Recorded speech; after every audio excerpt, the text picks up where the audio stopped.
fear that I must repeat my question again, Mr. Tartaglia. Do you accept the charge that you are the true culprit behind the serial disappearances case? To be perfectly honest, I don't understand your country's complicated court system, or the reason why I'm being charged with something I've never even heard of. However, I did hear that people who have been charged can choose to participate in a duel to clear their name. Is that right? In which case, as long as I accept the charge, I can have an all-out fight with that champion duelist Clorend, right? I've got to admit, that's one of the most enticing offers I've ever received. When I privately sparred with her last time, she was obviously holding back. Real disappointing. Hey! Don't you understand? You're currently the prime suspect for a major case. This isn't the place for you to be looking for fights. Oh? Sounds like the Hydro Archon wants to lecture me on the ways of the Opera House. Then why don't you duel me too? I'm the kind of student that learns best in the heat of battle. No. That's not what I meant. Alas, it would appear that communication with the defendant is going poorly, and we have made very little progress. In that case, let me explain everything from the very beginning again. The goal of this trial is to determine the culprit behind the serial disappearances case. That case had nothing to do with him. You've got the wrong man. Huh? What's going on? Why is she interjecting again? I told you it couldn't be one of the Fatui Harbingers. Miss Navia, this is the second time you've interrupted the court proceedings. I only tolerated your behavior last time because you were able to provide the court with a key eyewitness. But that was an exception rather than standard court protocol. I can very well charge you with contempt of court for your interjections. Oh, please. Did you ever think I had any respect for this place's pointless theatrics? We can put that discussion aside for now. I'm not here to argue with you. I'm here to charge the true culprit behind the serial disappearances case. And if my charges prove true, then Tartaglia here will be proven innocent by default, correct? Oh, a young lady has charged in and offered to clear my name. How fascinating. Well, I'd gotten half bored to death by all these rules and procedures anyway, so I'll take you up on that offer. So, Your Honor, is there nothing else for me to do now? You may take a seat for now in the audience, but that doesn't mean the suspicions against you have been lifted. Now then, Miss Navia, who is the person you would like to charge instead? That person is...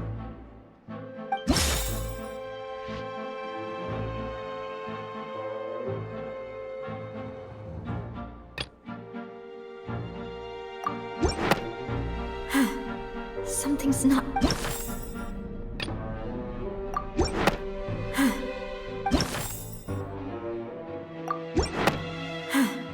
Something...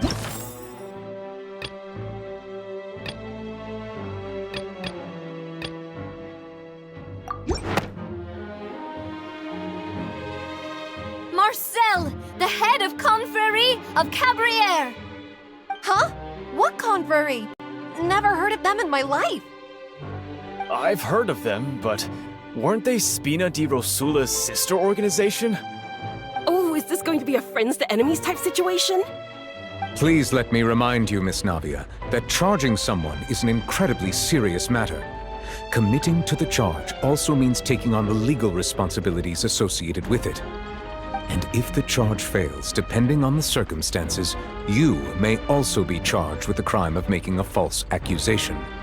Knowing this, do you still wish to charge this man? Yes, I do. In that case, I declare the charge to be valid. Miss Navia and attorneys, please take your places on the court. Members of the guards, please contact Mr. Marcel right away so that he may stand trial.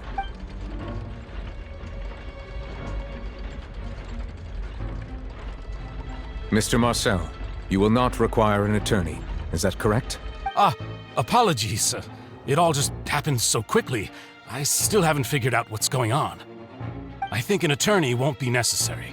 This is probably just a misunderstanding between me and Navia. Very well. In that case, since both sides have now arrived, Miss Navia, please present your charges. I would like to take everyone back to 3 years ago, to the case of Callus the Unfaithful. Only through elucidating what really happened in that case can we connect all the dots for the serial disappearances case. Navia, do you really think that I was the one who killed your father? Come on, why would I do that? Callus was my benefactor, and remember, both you and I only ran to the scene when we heard the sound of a gun. If that's enough to make me a suspect, wouldn't that make everyone at that banquet a suspect as well? I think there's no point in getting into the specifics right now. The audience doesn't even have the big picture yet. Even I'm struggling to remember some details of that case. Exactly correct, Your Honor. I must refresh everyone's memory about that case before I can explain my charge and reasoning. I see. In which case, I will recount the findings about that case as originally recorded by Maison Gardiennage.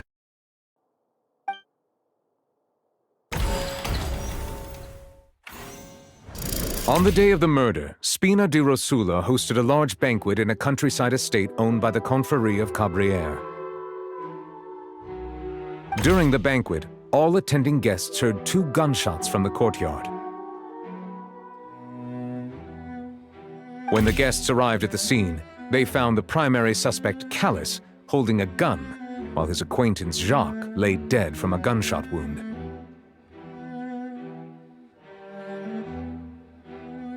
The guards' investigation did not recover any other firearms from the scene. As a result, they concluded that the suspect's first shot must have missed, while the second must have taken Jacques' life.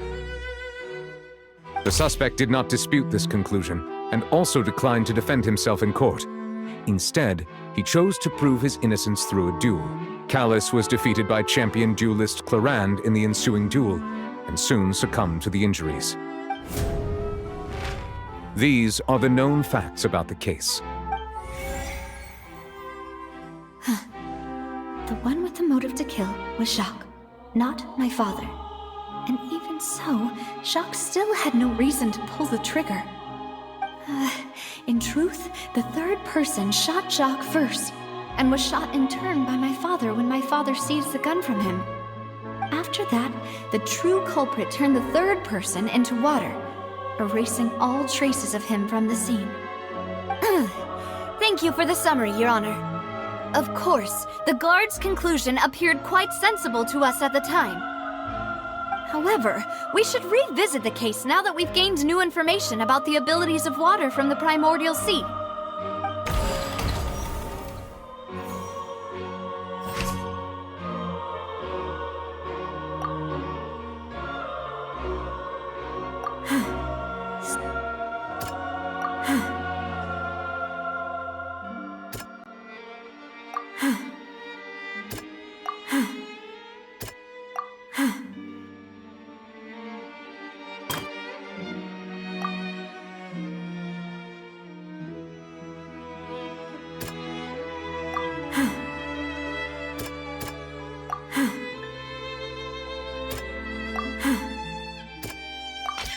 The testimony of the victim's family confirms that Jacques had thoughts of assassinating Callus when he set out for the banquet. However, in the end he reconsidered, and instead shared everything with Callus, hoping to seek the latter's protection.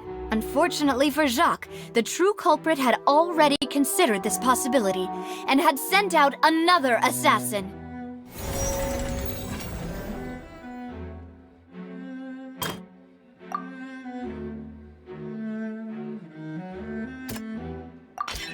This assassin first shot Jacques, then turned to shoot Callus, only for Callus to wrestle the gun from him and kill him instead.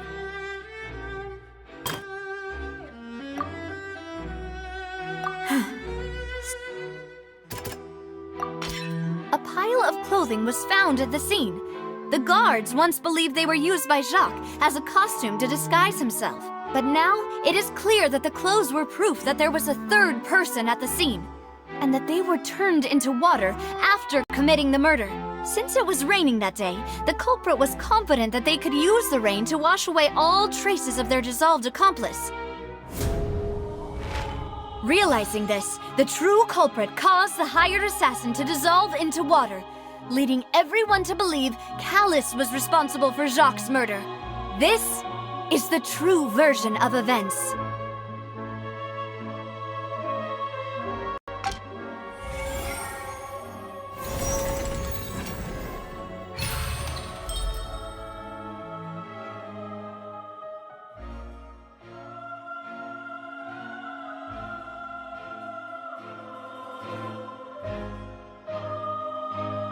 So that's what happened. Wait, you're telling me something as dangerous as water from the primordial sea has been used for all these years? What a great theory. It also explains Callus's and Jacques' respective motives. I guess they didn't shoot each other after all. Mr. Marcel, you are the one being charged with the crime. You should provide a rebuttal if you wish to prove your innocence. Ah, but I think I agree with everything Navia just said. In fact, there was nothing in her speech that directly implicated me. Then, may I ask some questions? In my opinion, we primarily need to determine two things.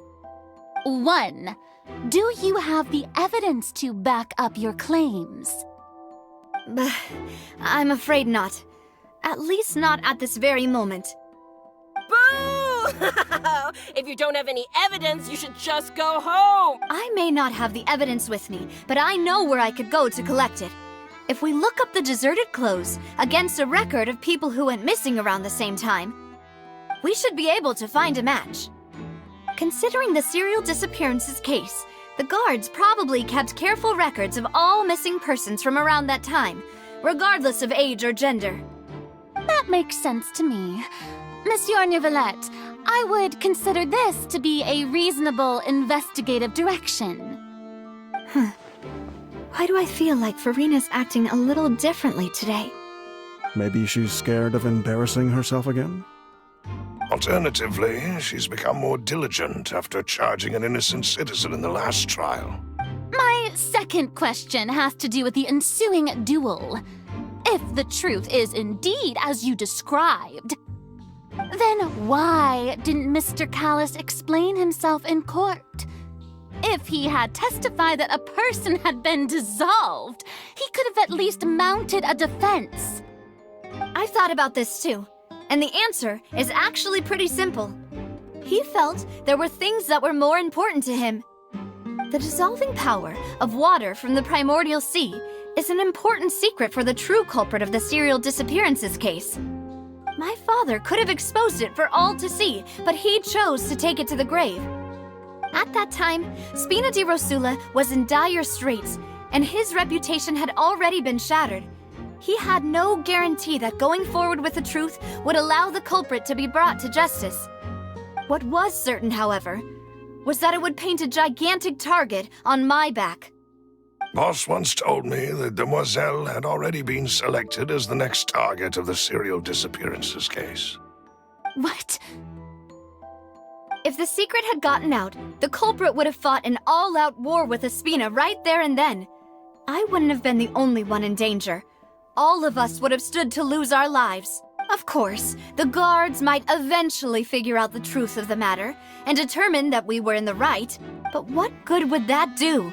How can a hollow verdict protect anyone? Had this opera house ever given my father any kind of confidence in its brand of justice, Spina di Rosula would have had no reason to exist. But by staying silent, we retain the ability to deter our opponents and continue the stalemate. I was able to become Spina di Rosula's president, which made me harder to target, as well as giving me more time to grow and learn.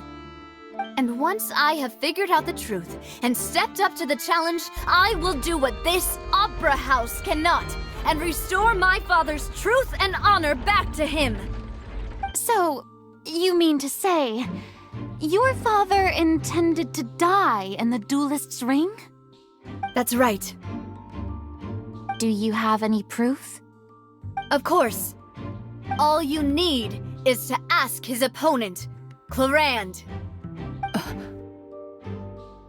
I don't need your apology, your guilt, or your support from the shadows. You don't have to do anything for my sake. But since he entrusted his will to you, Clarand, you should tell us the truth about his sacrifice. So, during the duel, did you believe that Callus was intending to die? Yes, I did. As a champion duelist, I've fought many battles and taken a countless number of dishonored lives.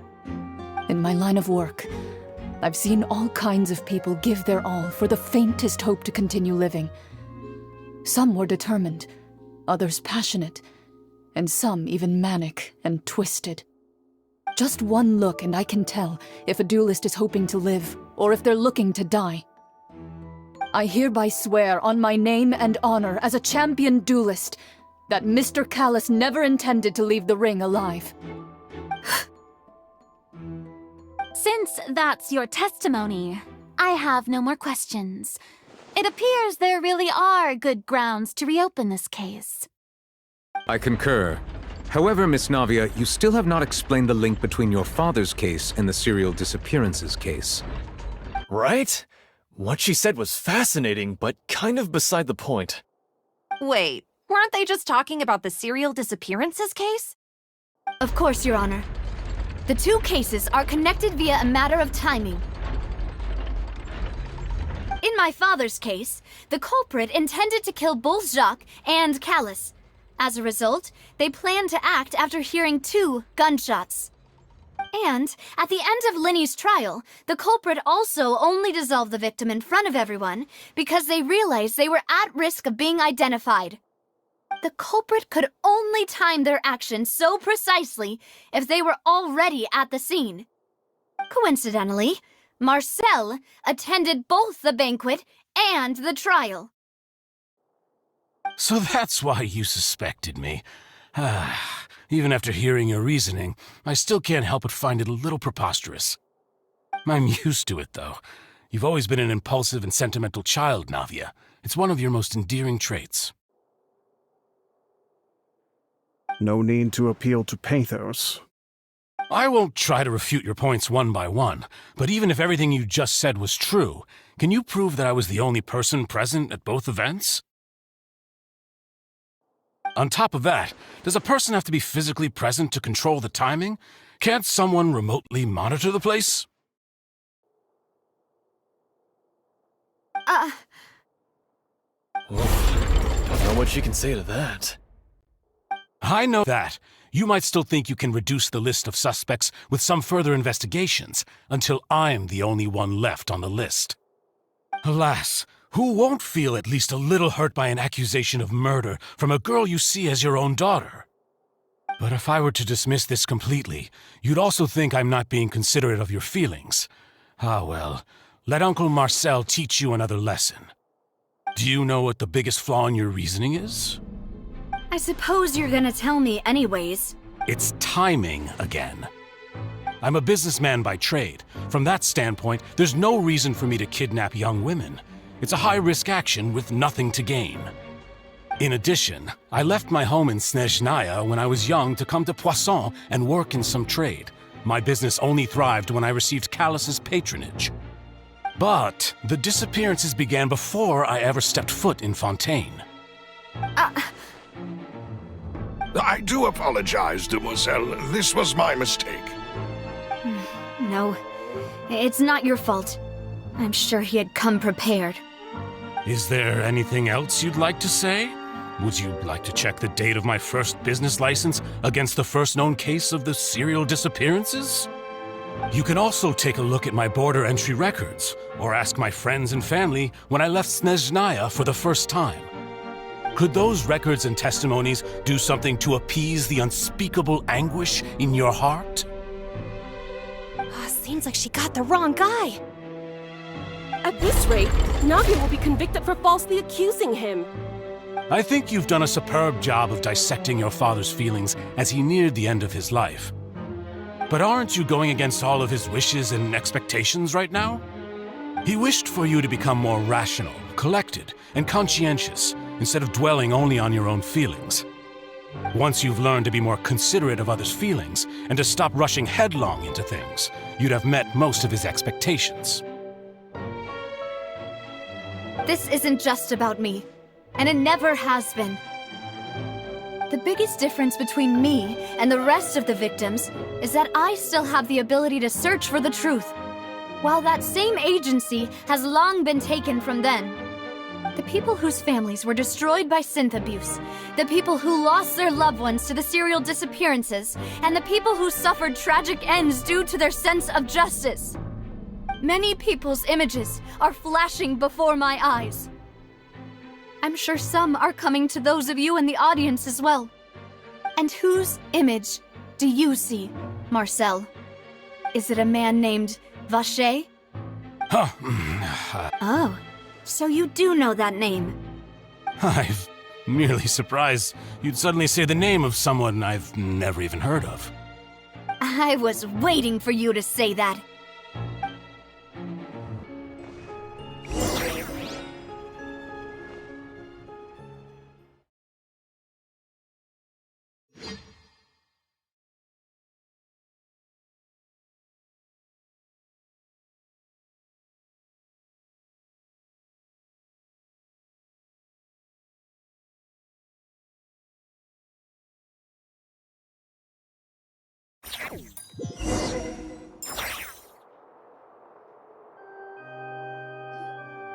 And whose image do you see, Marcel?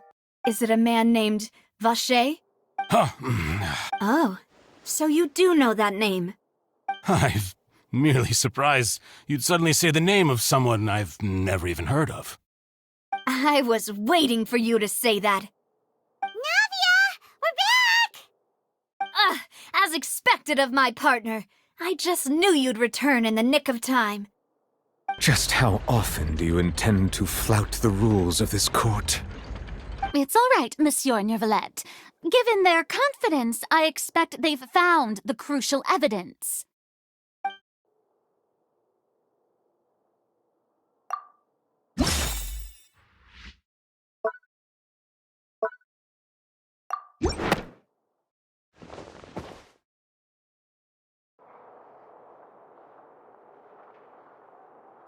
But the truth of it, Marcel, is that you've always been Vacher. Huh? We've investigated your lair and we already know everything! After your lover, Veneer, was dissolved, you kept abducting young women to experiment on the hopes of bringing her back to you! You even created Marcel as a new identity and destroyed all records of your past as Vacher! So that's it. Even the villains in opera performances rarely go that far. And with that, Marcel's motive has now been established. This information regarding your past also dismantles your prior timing defense. Well, Marcel, do you know where you went wrong?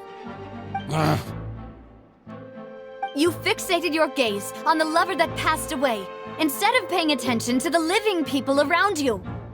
So, you never noticed how we changed, or how we grew as individuals. You also never understood Boss's real expectations for his daughter. Or our determination to see things through. Your determination. Mr. Marcel, please speak up now if you would like to defend yourself. Otherwise, the trial will move on to the next stage. Do you really think I wanted to do any of this? Pay attention to you? What for? Have you ever paid attention to me? Ever empathized with my pain? Ever known how it feels to watch the love of your life dissolve right in front of your eyes? No one helped me. No one even believed me. All those decades ago, even the officers from the Maison Gardiennage were laughing at me. They said there's no way a human being can turn into water. So I must have gone mad from grief. Vignere's death was brushed away by all of you as if it didn't matter at all. Well, now you know, don't you? Ha! Well, it's too late now. All those who were dissolved are gone forever. You only have yourselves to blame. You set up this ornate opera house in pursuit of your so-called justice, your beloved drama, while turning a blind eye to the suffering of the people. Vignere is dead. We promised each other that we would always be together. Wherever she goes, I will follow. But I'm not from this blasted place, so I can't be dissolved, no matter what I do.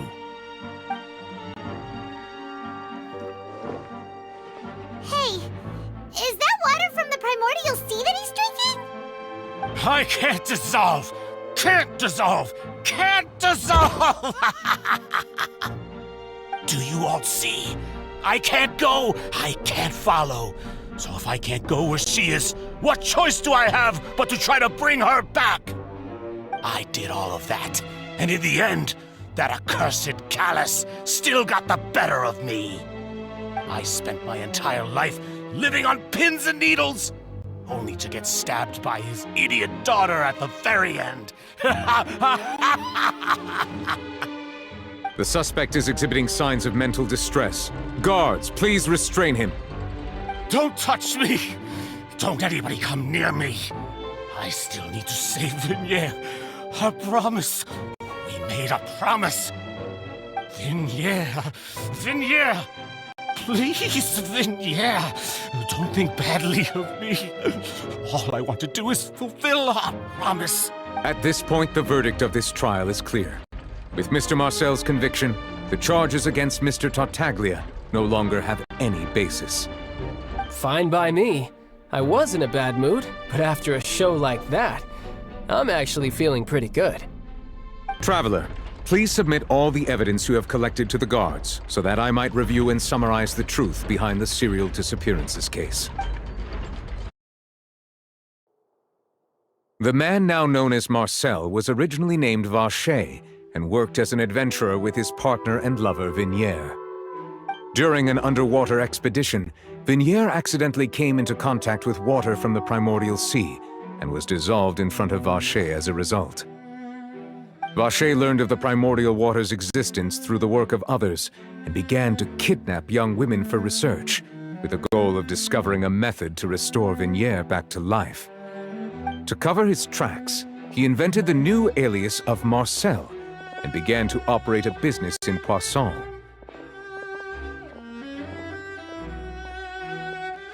During the course of his research, Vacher discovered that a diluted concoction of water from the primordial sea can induce feelings of euphoria and began to manufacture and market synth.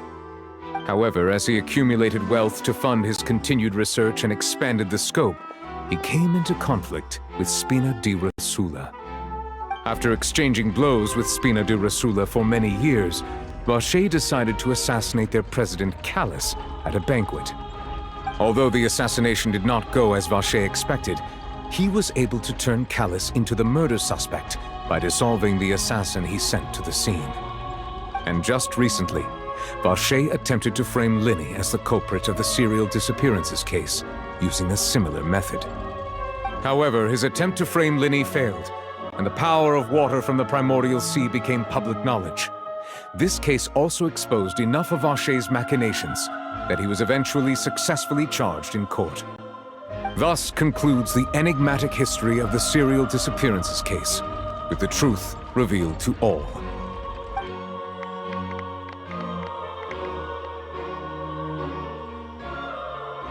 The oratrice will now deliver the final verdict regarding the charges against Mr. Vacher.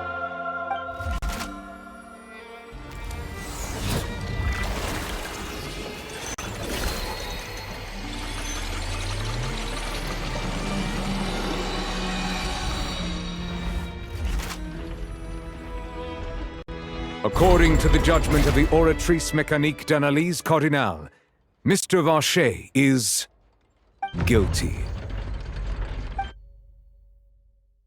Guards! Take Vacher away. Good.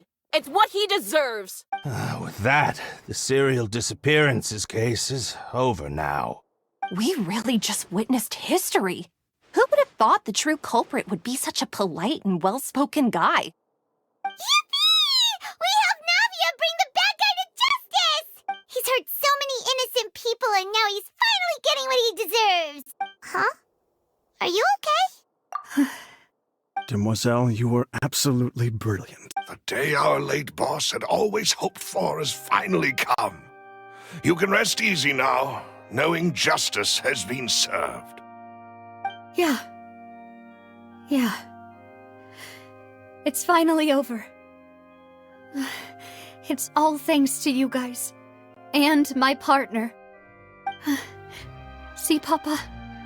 Spina di Rosula's still doing well with me at the helm. Well now, hasn't this been a most delicious piece of drama?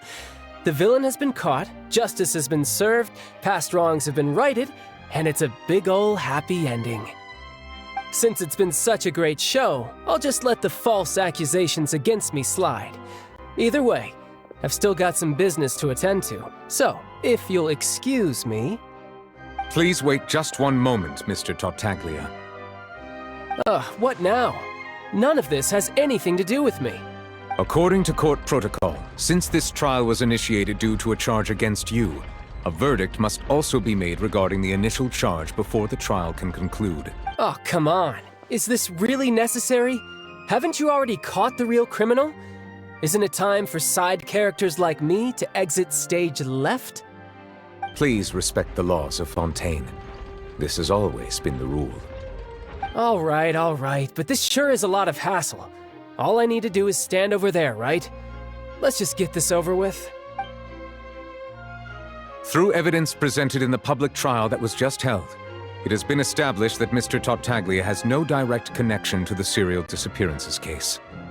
The guilty party has been identified, and thus it is logical to suppose Mr. Tartaglia is innocent of the charges. We now turn to the Oratrice Mécanique d'Analyse Cardinale to render the final verdict on the charges.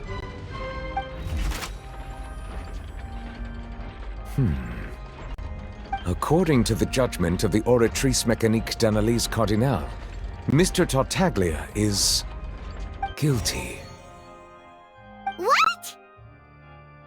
Hey! That's not funny! Didn't you just say I'm supposed to be innocent? What's with this verdict? Is your justice machine malfunctioning? Huh? This has never happened before. The Oratrice actually returned a different verdict from the Chief Justice. I mean, have you ever heard of an innocent Fatui Harbinger? Do you think the Oratrice might have just convicted him on general principle? But weren't the charges about the serial disappearances case? No matter what else he's guilty of, it shouldn't affect the verdict in this case, right? The judgment of the Oratrice Mécanique d'Analyse Cardinale is, by law, the final verdict of the court. We must accept the guilty verdict. Guards, please take the suspect into custody per court protocol.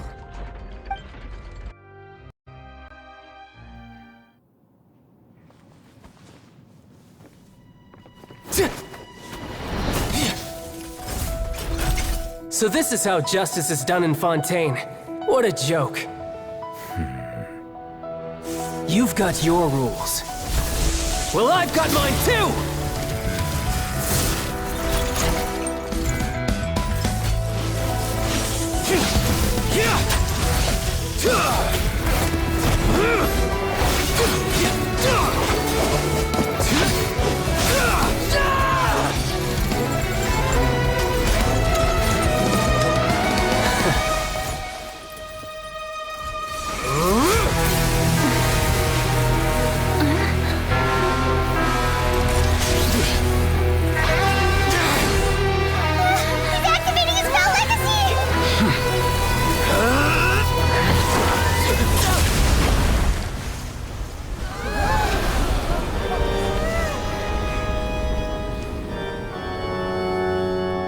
I am sorry.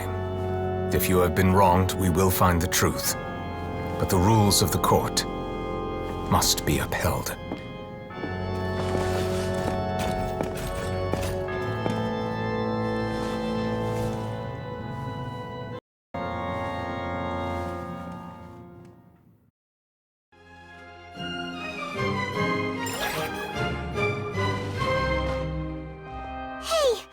Monsieur Neuvillette?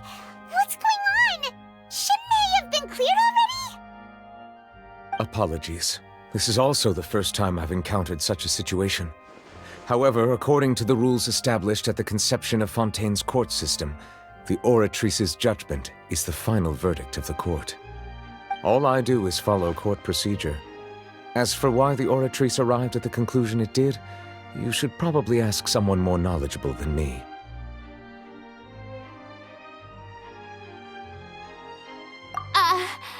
Why are you looking at me? I had nothing to do with it! I don't know what happened there either! Hey, stop staring at me! What does Lady Farina mean by that? She says she has no idea either, but that's impossible. Didn't she create the Oratrice herself? Yeah, so are the verdicts reliable or not? Can results like this really be called justice?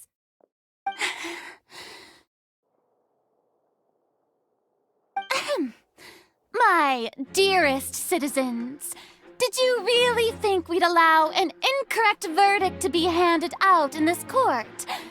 Did you really believe that the judgment could be mistaken or be the result of some sort of random mishap?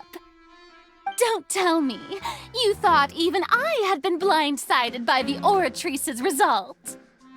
But the way she looked just now, it was pretty obvious she had no idea what was going on.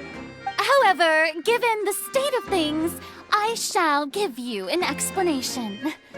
Everything that just took place, including my supposed shock and bafflement, was a part of an elaborate performance, with every action meant to stir up drama and excitement. And, of course, for every performance there is a script. Everything has unfolded exactly as I expected from the very beginning. As the embodiment of the very concept of justice, the Oratrice shall never render an arbitrary judgment! If you thought Child had nothing to do with the serial disappearances case, it is only because you've been blinded by the superficial appearance of innocence. Everything he's done, not to mention the danger he poses, are beyond ordinary comprehension and completely unforgivable! All shall be revealed in time. You will come to understand my noble intentions, as well as the absolute correctness of the Oratrice's verdict.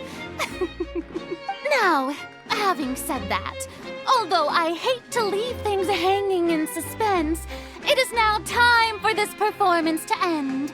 As the lead actress, I shall be the first to take my leave. Toodaloo! So she chose to make her escape after all, did she? So you're saying we shouldn't put much stock into what she just said? She probably just put on that performance to save face. As for the truth, it's unlikely that she actually has any idea. However, please be assured that I will continue to investigate this case in a personal capacity. Just as I promised, if the judgment has been incorrect, we will do our utmost to clear his name. All right. Even though we feel pretty badly for him, we'll take your word for it for now. After all, he's done plenty of bad stuff, so he should have known he'd go to prison someday, right?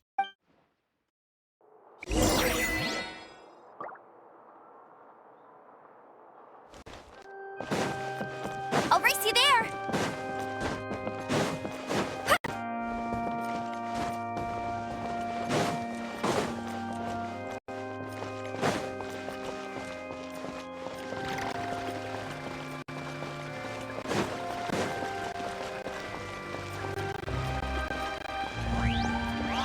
Bet you can't keep up with me!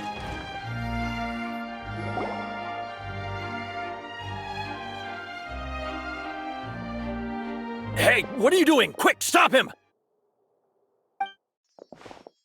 Traveler! Hey! Traveler! Marcel! What are you doing over here? Stop resisting arrest! Cease, or we'll add another charge to the list! No, wait! I just want to ask the Traveler something.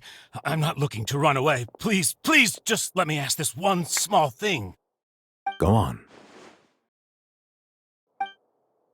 Thank you. I was being led away when I finally realized something. Where did you first hear the name Vacher? I erased all records of that name. So, unless... Are you still trying to prove your innocence? Give it up. You've already been convicted. Really? You did? You're sure? You met her? But how could that be? How did you manage to do it?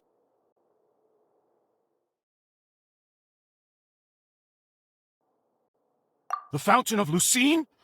Then she's been so close to me all along. And I just never... Please give me a chance to talk to her again. Just let the Traveler take me to the fountain to see her one last time. This is the last request I'll ever make in my life. You can do whatever you want to me afterwards. I don't care. What? Give an inch and you want to take a mile? Do you think serial killers get to make requests like that? Paimon agrees. Why should we give him what he wants when he's only done a ton of super terrible things? This request, is it worth as much to you as your life? Of course! Wait, no. It's worth even more than my life. Humans. Will they betray the instinct to live just to satisfy spiritual needs? Very well. I will grant your request. Your Honor, I fear that... I will go with him. You do not need to worry about any escape. In that case, I shall leave him in your most capable hands, Chief Justice. Thank you, Your Honor.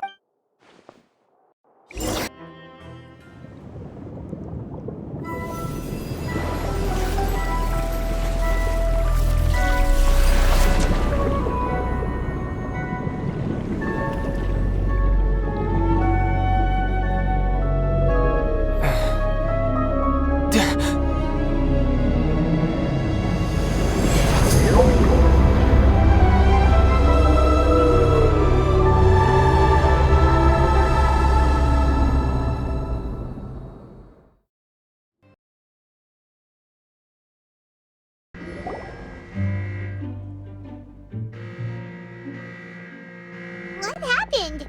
Why is everyone running around? Hey, what are you doing? No time to explain, mate. Goodbye. Hey, wait! What's wrong with these people? They won't even talk to us. They're here! There you are! Oh, thank goodness! Quisto and Laveroon, do you know what happened here? We came here especially to inform you. Something seems to have gone terribly wrong just now. His Grace is telling everyone to evacuate and get out of here. Laveroon was saying you two are new here and you don't have many friends, so you might slip through the cracks. Haven't you heard all the stories like that?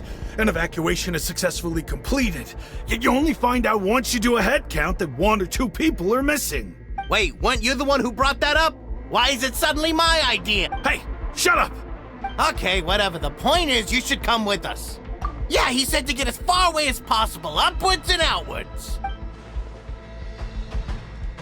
Oh no, it can't be that thing! Whoa, wait, what? What? Hey, where are you going? We have to go find the Duke! You two just go and get out! Go on without us! Hey! Be careful!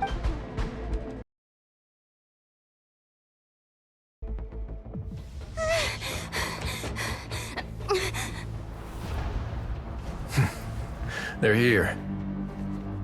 Just like I said. What happened? Huh.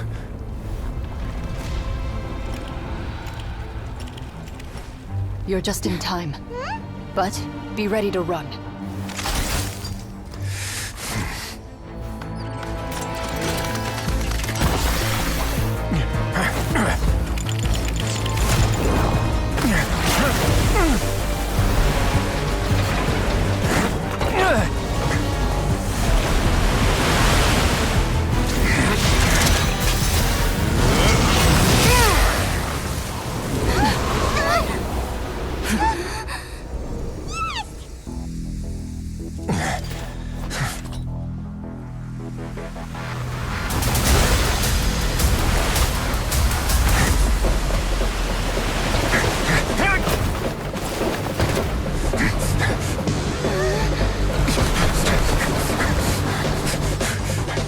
Three, two, one.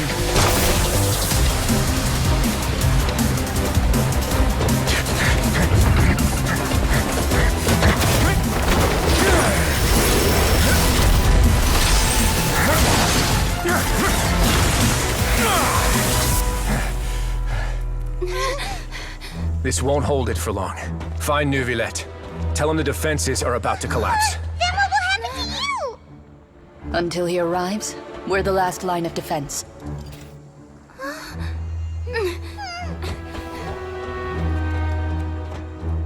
The gate. How long do you think it'll hold? That depends on us.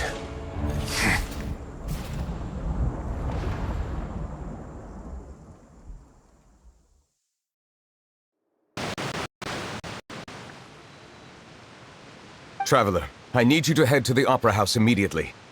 Farina will soon be meeting with the knave there. You must protect Farina, and make sure she doesn't spend too much time alone with her. Will do. You have my sincerest gratitude.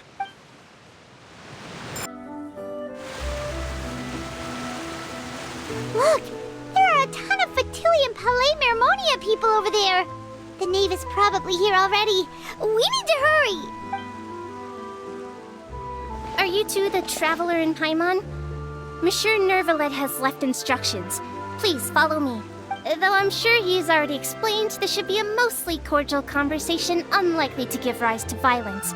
But it would be most appreciated if you could protect Lady Farina to the best of your abilities.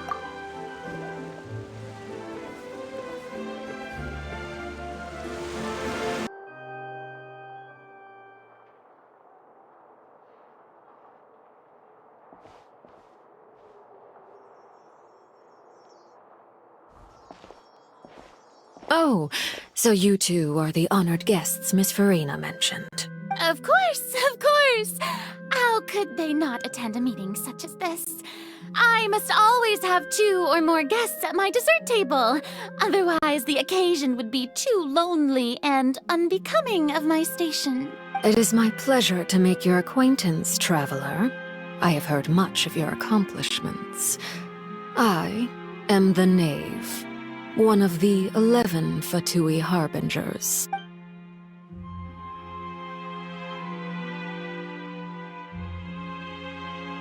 I've already prepared seats for you. Come, sit beside me. Perhaps you two are unaware of how Miss Farina and I do things. You see, we actually recently agreed to get together for tea when we had the time. See this? This is a limited type of confectionery that Miss Farina simply adores. There are only 16 slices sold every day. Here, why don't you and Paimon have a taste?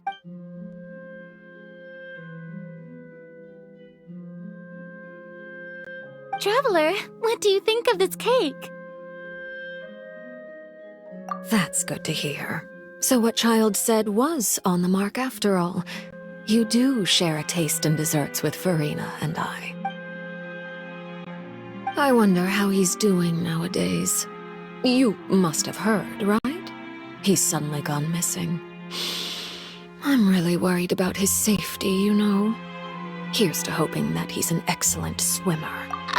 Since we're talking about him, I feel like I should add something. His martial prowess really looked certainly pretty impressive, yeah. Oh, so you're also familiar with his aptitude for fighting, Miss Farina. Oh, right. I almost forgot. Child was subdued by Udex Neuvillette right in front of you. Against ordinary people, my colleague would never be on the back foot. But alas, he just never imagined he'd run into such a person. I must express my admiration for Monsieur Neuvillette. Coming from you, that's not surprising at all. But I thought you would be happier to hear the news. Of course, but it's still a bit of a shame. You see, I would have been far happier had I received this news somewhat earlier. As you well know, a long time has passed since Child disappeared. Well, in any case, there's no need to worry. We know for sure that Child is still alive. Oh, and just how do you know that? Because we found evidence that proved he left the Fortress of Mirapede. And where did he go after leaving the fortress? Well... The Fortress of Mirapede lies deep beneath the waves. Unless he pranced right out of the main gate, he must have had to swim for it. Do you have any proof that he surfaced safely? Ah, that is good news at least. His sister Tonya sent a letter to Fontaine not too long ago. Since he was unfortunately unavailable, I picked it up on his behalf. Do you have any idea how he usually writes back to his family? Dear Tonya, your letter made me feel like we were still enjoying our time in Snezhnaya together. I'm currently admiring the scenery on the streets in front of the opera house. Is it something like that?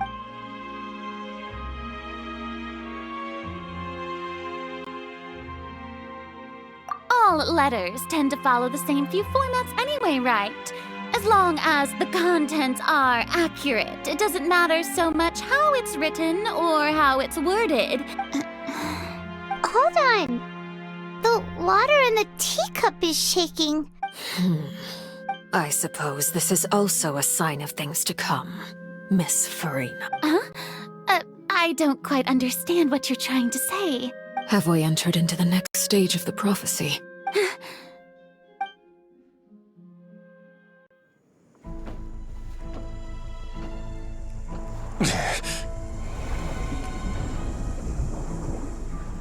My thanks to you both. I will take it from here.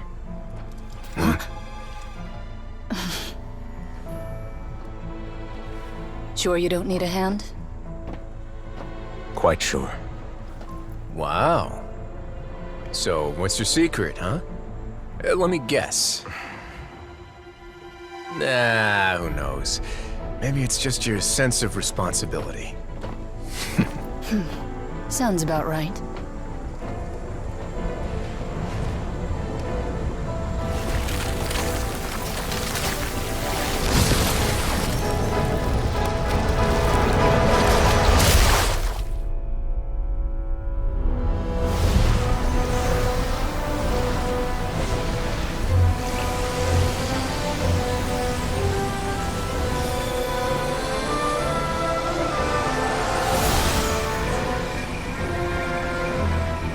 Day may come when the prophecy is fulfilled and the waters burst forth.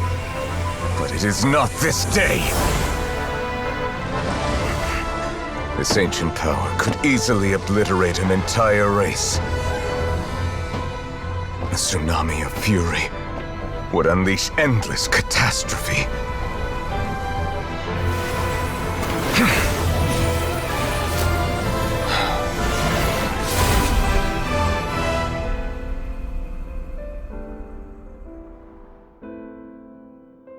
This sentence is too severe.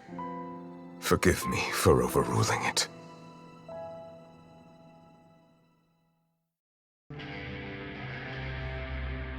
All right. Seems like the problem inside has been suppressed. Let me guess, we're safe for now. Indeed. But only for now. I win this bet. You owe me a present. Very well. It was indeed just as you said. You made a bet? We made a bet on the size of your entourage. Cloran thought you wouldn't come down by yourself. I figured you would have at least brought a few people along for appearance's sake. It appears I underestimated just how confidential the mission was. Shouldn't you have gotten used to confidential missions by now? That's just how the courts operate. So what gift must the loser give? Tea? He already has tons of tea in his office. I'm thinking about a set of legal codices. That wouldn't happen to be a dig at my lack of legal awareness, would it? Well, I'm sure His Grace doesn't consider the fortress to be outside the law. I was under the impression the residents of a place like this would be uninterested in the legal codices. That was Obviously a joke. Anyway, you've still got some unfinished business to attend to in the overworld, correct? No need to stay here if you have a pressing matter. We all know you can't leave Palais Mermonia for long. Thank you. I hope everything went smoothly with the Fatui Harbinger.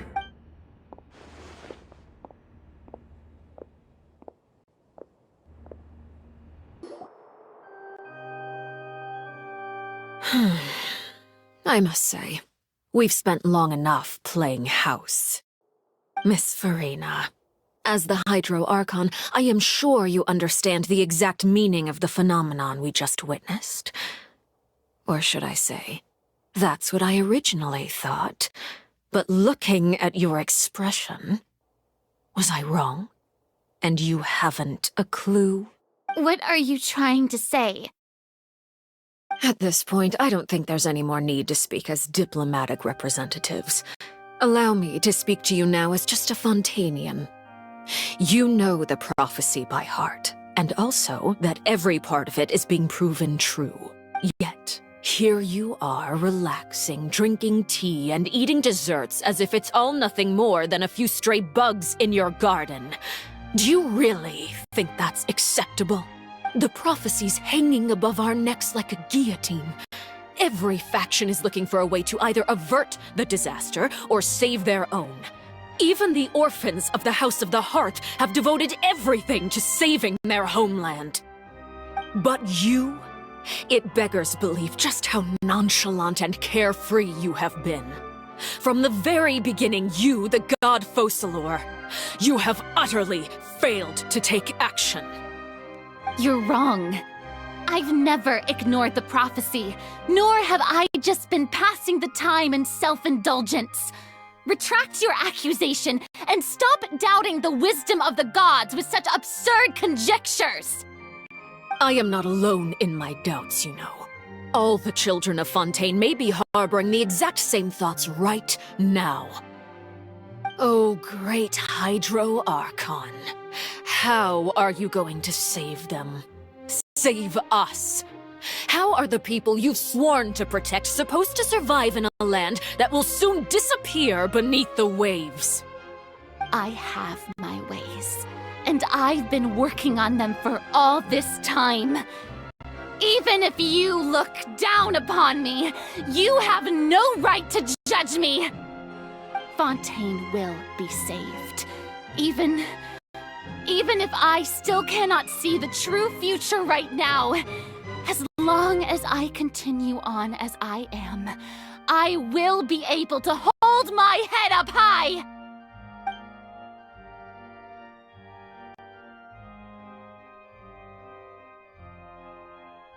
Then I ask you, Miss Farina, just what have you been working on? My machinations are just like the prophecy itself. They will only reveal themselves at the fated time. It is just that beings like yourselves are unable to perceive them as of yet. I see.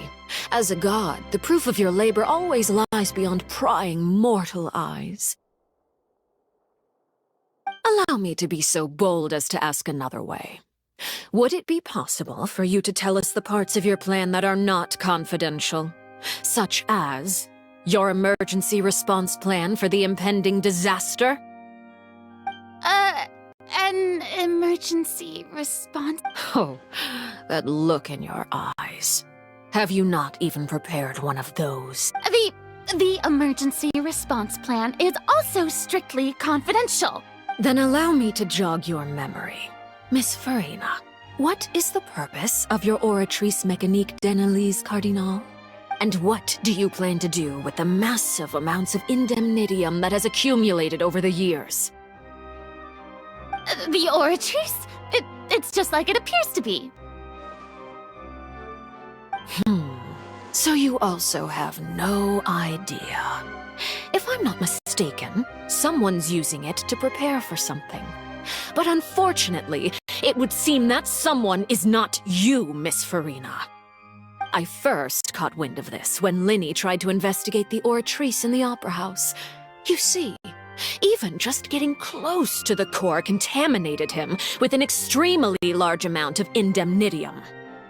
But even if that had nothing to do with you, then what could you possibly be working on, oh great Hydro Archon? Oh, right.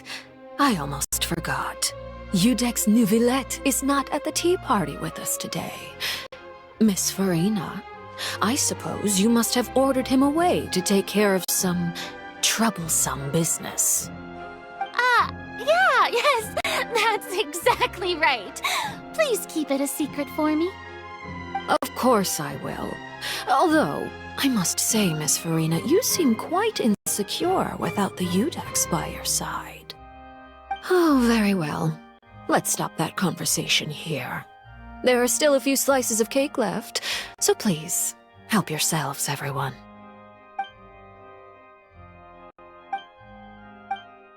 Traveler, I heard that you were recently commissioned to handle a few matters on behalf of the Udex. Why don't you take an extra slice of cake?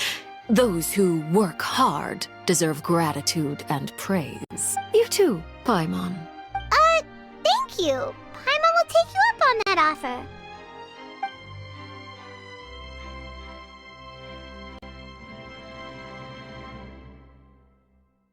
Oh, Paimon's super full. That cake was great. If it's on my tea table, it must be of the highest quality. Yes, and we must thank the knave for bringing these over as well. You're welcome. I'm sure the cake also felt greatly honored to be featured at Miss Farina's table, and I was merely catering to Miss Farina's tastes, seeking a chance to chat over tea. It is getting late. Why don't we call it a day? There are still a few matters that I need to take care of, so I must take my leave now. Very well. We'll end it here. Mind seeing me off, Traveler? We could use the opportunity to discuss Child before I must be on my way. Paimon's coming too!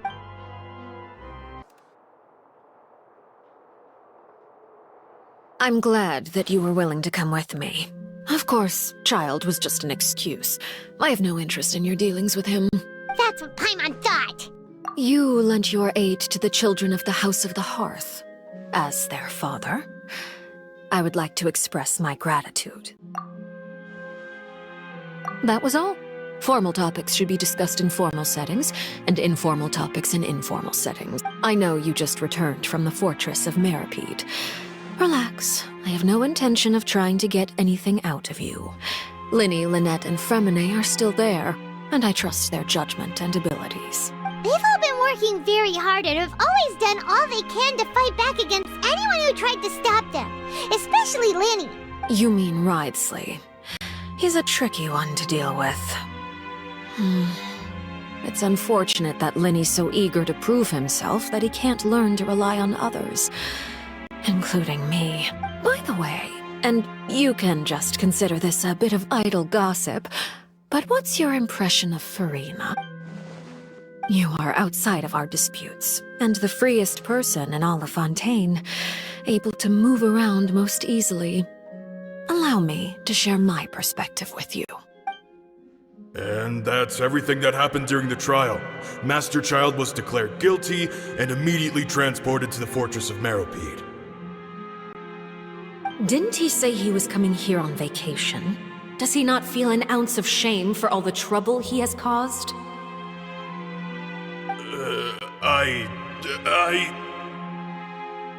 Forget it. He did give us an opportunity. I will be meeting someone shortly. Do you require help with any preparations? No need. I will take care of it myself. I need to meet with Farina, the Hydro Archon. She is at the heart of Fontaine. But what's fascinating about her is that she often seems more like a celebrity than a working Archon. Oh? Come over here, you little critter, you! You dare to run from me? Stop right this instant! My goal is just to discover the location of the Gnosis. But I didn't expect the chance to approach Farina to be handed to me on a silver platter. This is so easy, it's actually making me a bit suspicious. Anything left unguarded is usually just bait. But no one will blame someone for taking the bait. After all, from the moment it was attached to the hook, the bait is meant to be sacrificed. It's just as I guessed in the second before I struck. The Hydronosis is not currently held by the Archon. In fact, this Archon doesn't seem like a god at all. And I sense that she's under some kind of curse. Who are you? And what are you trying to do? Please don't kill me. I'm begging you, please. The fear in her pupils is genuine, so perhaps she's not bait after all. Either way, targeting her has lost all meaning. I left the scene with ease. Nobody came looking for me, and nobody could serve as a witness to my near assassination of Focalors. I suspect even Farina dares not mention this incident to anyone. Not long after, my informants confirmed what I had guessed. After returning to her quarters, Farina quietly cried alone. She was so scared that she could not sleep that night, nor could she even bring herself to eat her cake. There's no doubt that there's something wrong with her. I began to entertain the possibility that she is not the true Hydro Archon. Perhaps Iudex Neuvillette is actually the genuine article. I have to find the Gnosis. If the Neuvillette hypothesis is correct, he is probably in possession of it. Alternatively, it might have been hidden in a place that's hard for ordinary people to access. Yes, Father. My dear children, please speak. News from the fortress of Meripede. Master Child has gone missing. On top of that, the contacts and guards we bribed at the fortress have all gone quiet as well. Probably the handiwork of that Ridesley. I'm afraid so. This is a good opportunity. The value of a Harbinger is much higher than most would imagine. We now have an excuse to exert diplomatic pressure on the Fontaine authorities. Set up a meeting for me. I would like to meet the Hydro Archon and Iudex Neuvillette. Oh, and I have an additional mission for you three. Yes, Father. Tartaglia's disappearance was not a part of my plan, but I can use it to make a breakthrough. With this as my excuse, I can ask for an official audience and continue my investigation of Farina and Iudex Neuvillette. The initiative belongs to the House of the Hearth. My wish to investigate the fortress of Meripede will be a front. Linny and his group will be responsible for the actual intelligence gathering.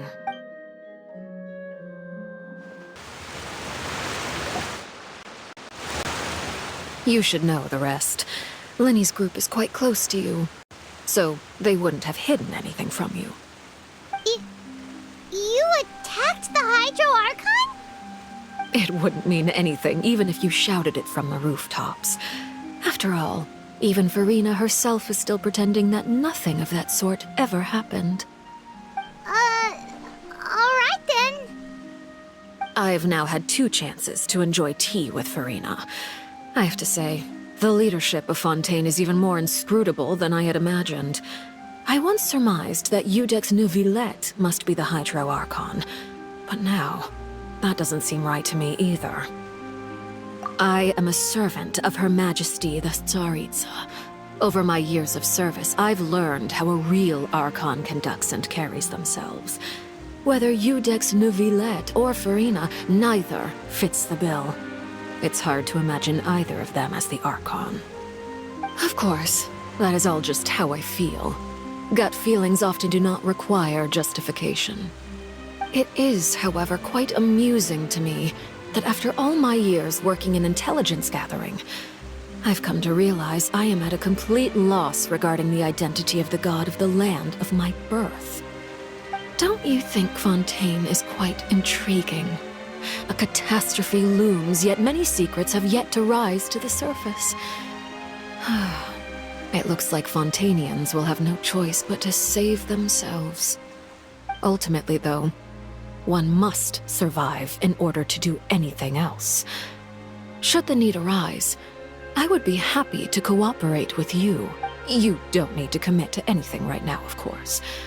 I have a feeling that the situation will continue to evolve, And as your name is often connected with noble deeds, I'm sure we will work together someday. He certainly returned quickly.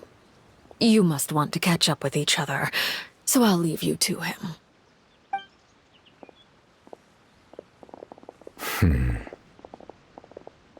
Neuvillette, is it over? For now, yes. But this issue will prove quite thorny in the long term. I'm concerned that sooner or later the prophesized events will occur. Thank you for protecting Furina.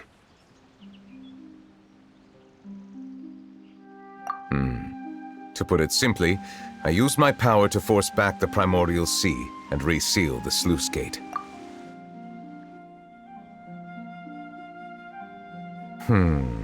So as expected, the knave has turned up the pressure on Furina. She's trying to feel her out, though I'm still unsure as to her motives. Permission granted. Whoa. It can't be that you're the real Hydro Archon, right? But that's just a speculation on our part, though. You can't tell us? Then that's okay.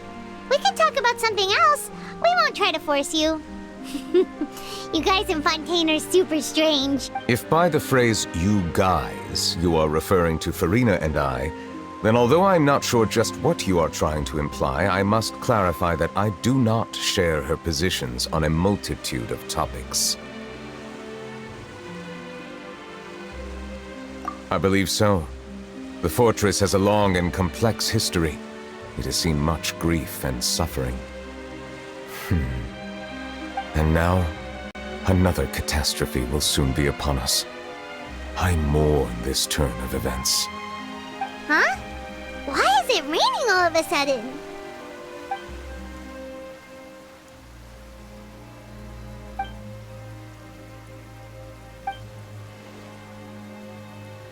You may be closer to the truth than you think. Oh? And what are you thinking?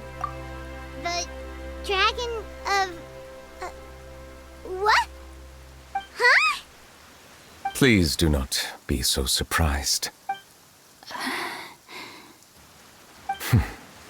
Furina?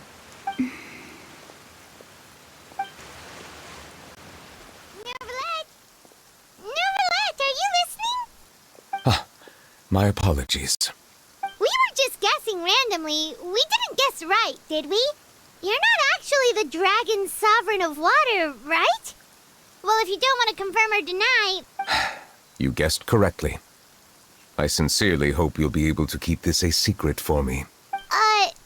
Right, of course. We'll definitely help you keep it a secret. There's still something Paimon wants to ask you, though. Please, go ahead. Well, if you are the dragon sovereign of water, and you were able to force back the primordial sea from the fortress, then since Fontaine's prophecy is all about seawater, couldn't you just use your power to solve the crisis? None of the currently living dragon sovereigns in the world, myself included, possess our full dragonhood. They say that when the first usurper arrived on Tivat, they seized a part of the dragon's power. Today, that stolen power is the basis of the Archon's authorities. There are 7 elemental Archons and 7 matching dragon sovereigns. The dragon sovereign of water who lived through that era perished a long time ago. As their successor, I know far less of that part of our ancient history. In any case, I believe I will not be able to do much unless the Archon disappears and returns their elemental authority to me. Given the status quo, however, I would recommend finding another way to deal with the prophecy. Oh, so even you can't solve it. I still have some urgent matters to attend to at my office. If you have any more questions regarding ancient history, you are welcome to discuss them with me at a later time. Please go right ahead. There's a place that Paimon wants to go too. Traveler, why don't we pay another visit to the Fortress of Meripede? Paimon is a little worried. We'll see you another time. Take care. The Palais Mermonia sure is buzzing with activity today.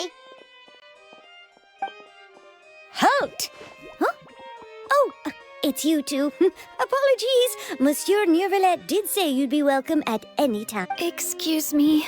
Would you mind helping me take a look at this report? I'll be right there. Sorry, I've got my hands full here. You can see yourselves in. Everyone's so busy. Seems a lot has been happening.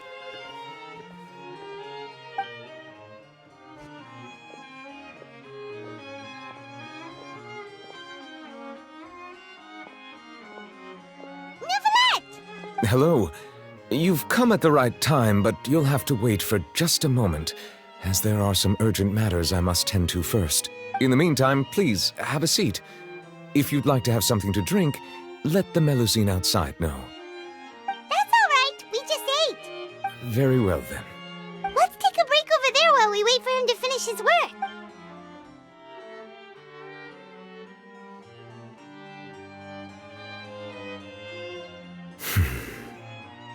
All right. That should wrap things up for now. Are you done with your work? Yes, sorry to keep you waiting. Today should be the day you were released from the Fortress of Meripede, and it appears that you have managed to complete all the release paperwork. That's right, and we came here to see you right away.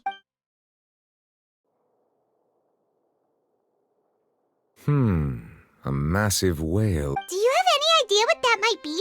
Judging from your description, that cannot have occurred in any ordinary waters, but rather something like the primordial sea.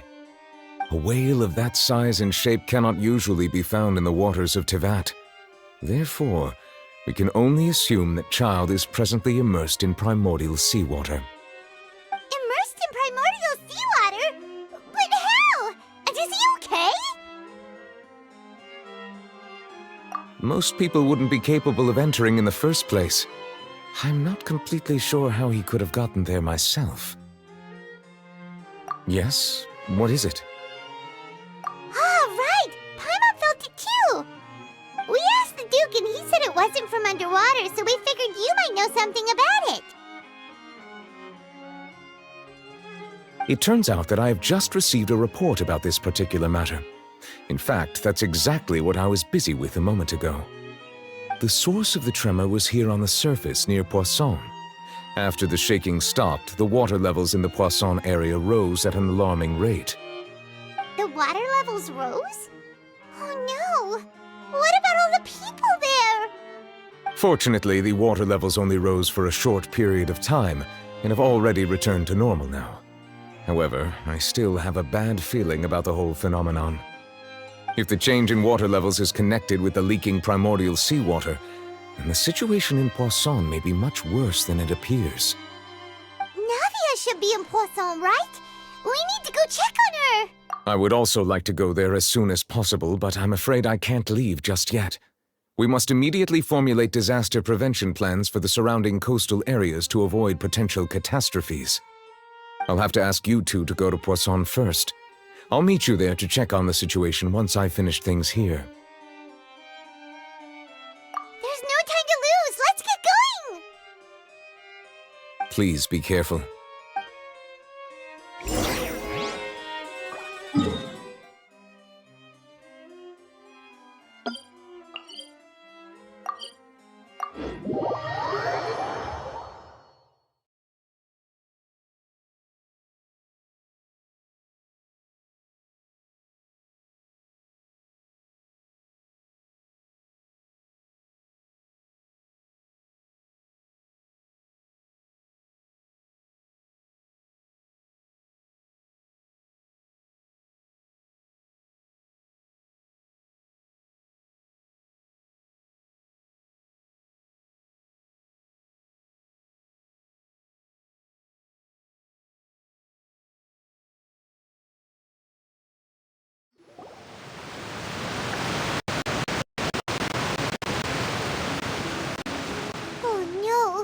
What happened here?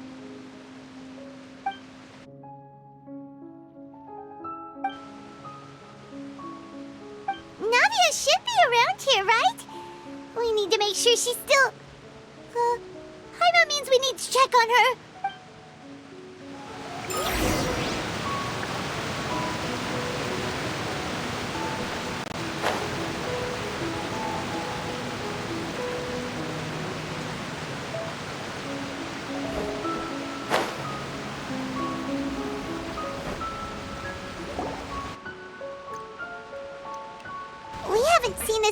Saul all the way here. Oh, this is getting scary. What will I ever do now? Look, there's someone on the roof over there. Just stay put! We're coming up! Watch your balance! All right, just hurry!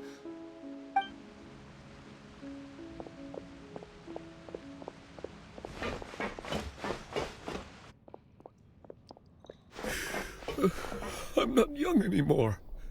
How will I survive on my own? My Desiree! Oh, he looks pretty sad. My leg! My leg! How could this have happened? It hurts! Just hang in there. Help is on the way. You can hold my hand if it makes you feel better.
Navia, she's over there! Hey, Navia, are you okay?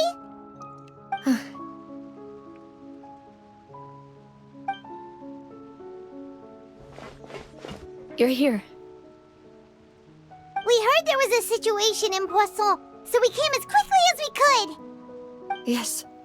As you can see, the water level suddenly rose. It caused quite the disturbance, in fact.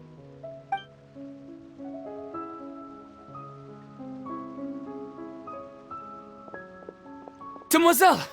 There was a wounded resident next to a building southeast of here.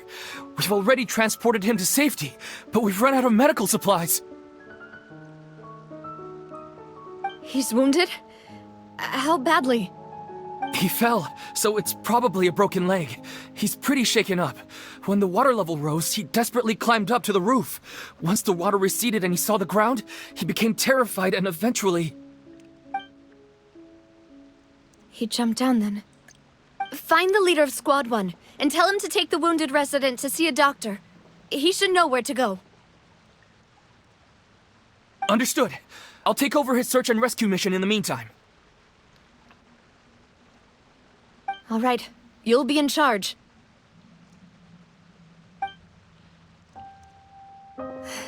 I'm sorry. Where were we? The situation in Poisson? Right. Allow me to explain. A little earlier, we suddenly heard a loud noise. At first, everyone thought that something might have exploded on an aquabus. But before we knew it, water started pouring out from everywhere. The rushing water seemed a little odd, almost like the unique color of primordial seawater. Some people didn't realize the danger and thought it was just ordinary water, leaking from somewhere. Everyone on the street who happened to be close to the water didn't have a chance to escape. As the water levels rose, they suddenly disappeared. They were all dissolved. Those who realized what was happening started to flee in a panic, desperately trying to get to higher ground. Many were injured in the stampede, and some people fell from significant heights. The Spina di Rosula initiated rescue operations as quickly as possible, but there have been a lot of casualties. Fortunately, the water began to recede after some time, and the chaos came to an end. The water that flooded the area contained primordial seawater, so the lower levels of Poisson are still hazardous. To ensure everyone's safety, I've asked the people there to leave as soon as possible. No one knows if this could happen again. All we can do for now is try our best to help evacuate the residents. We still haven't completed the head count, but we'll have some numbers soon. How awful. And all of this just came out of nowhere.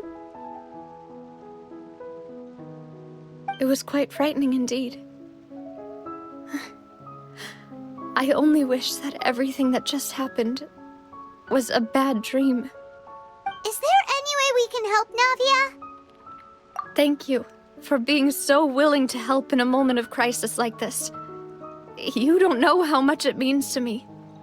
I really can't express how grateful I am.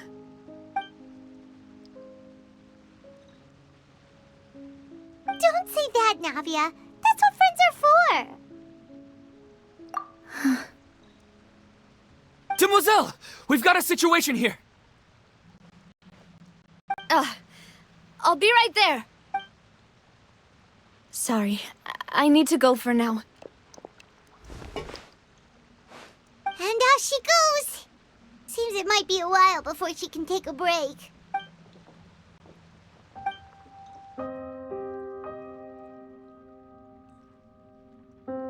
Okay, the wounded are being tended to, and we finished a preliminary head count.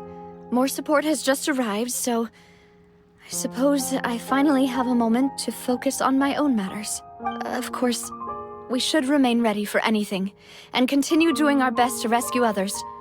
I'll be sure to have everyone at the Spina di Rosula ready to render assistance. Traveler, Paimon, would you two accompany me to my father's grave for a moment? Huh? Right now? Thank you.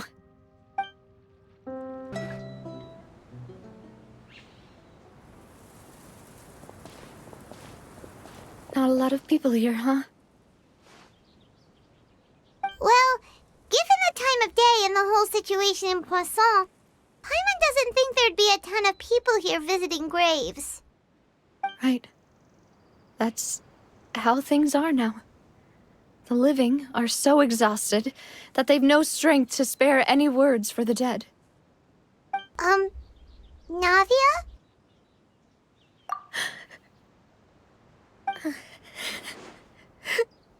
Navia, what's wrong? Sorry. I just...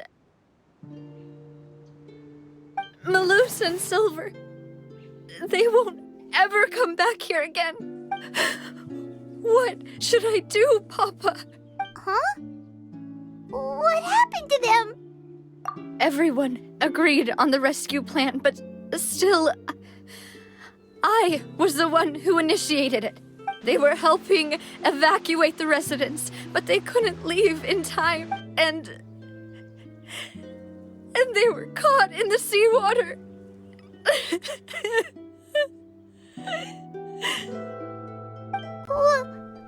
What should we do? I've known them for so long. And I know they weren't afraid. But I could at least hold a funeral for my father. And I know where he rests. But as for Malus and Silver, they're just... gone. I just can't...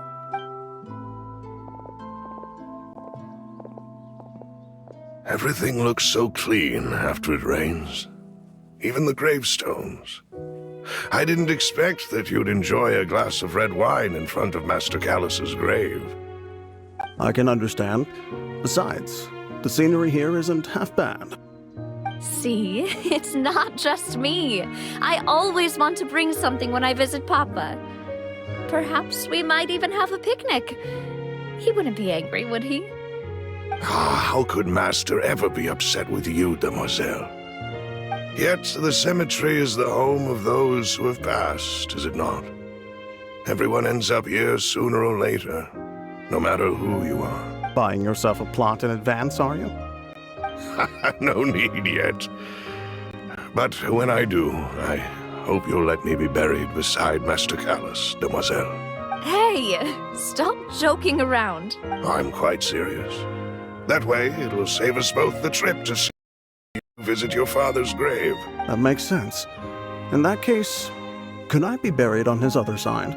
After all, besides you, Demoiselle, the two of us could certainly be considered Master's closest companions, no? Personally, I believe we fill those shoes just fine.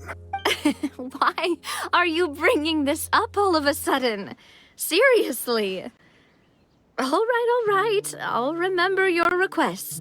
But I'd really prefer not to talk about this stuff. And what do you mean by saving me a trip?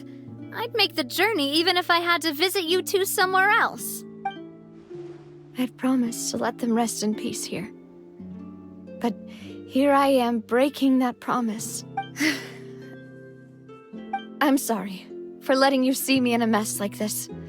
I don't usually cry, really. Paimon doesn't know how to help you feel better. But, well, she understands how you feel. I'd always thought I could make my wishes come true. But now that I think about it, that never solely relied on me. Many things can only be accomplished with someone else's help. Malus and Silver have helped me so much. But by contrast, I could do nothing. I'm so sorry. You can spend as much time as you need here, Navia. We'll stay with you. Thank you. Right now, you don't know how much that means. By the way, you can have a look at this. It's a list of victims from the incident that took place here.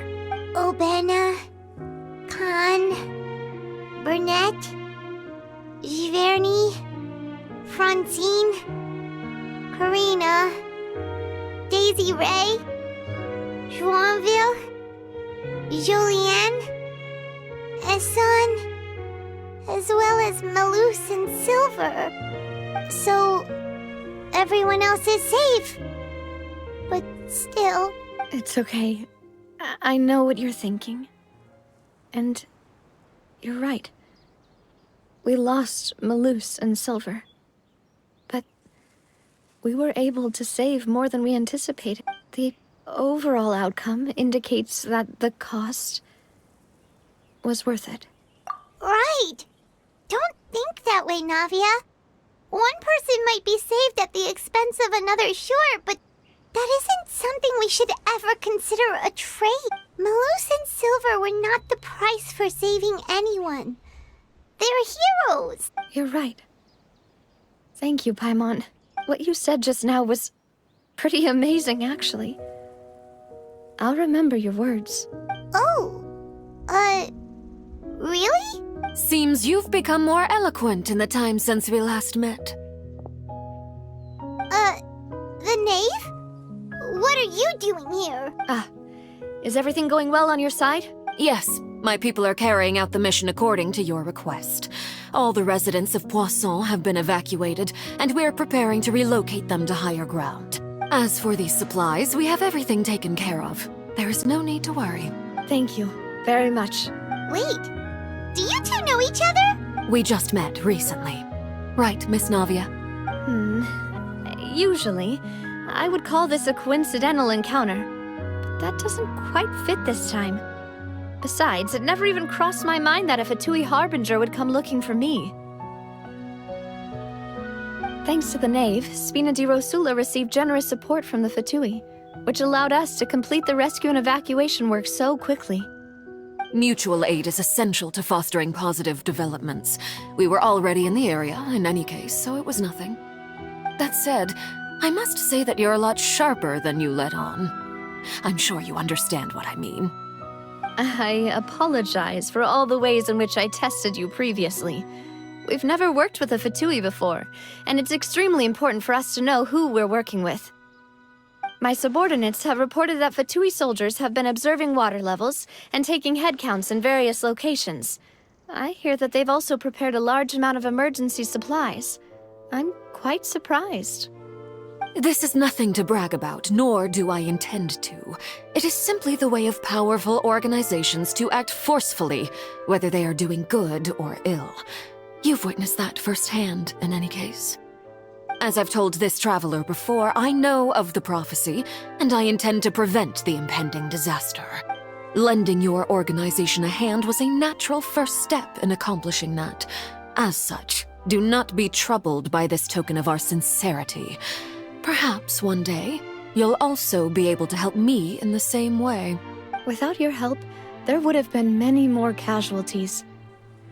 I won't forget your kindness. Furthermore, I sincerely regret what happened to Malus and Silver. I only wish that my people could have arrived a little earlier to prevent this from happening. Don't say that. You and your subordinates did everything you could. As Paimon said, Malus and Silver didn't choose to sacrifice themselves for any specific person. And they weren't the price paid for other salvation. They chose to become heroes themselves. I've never liked hearing people put it that way.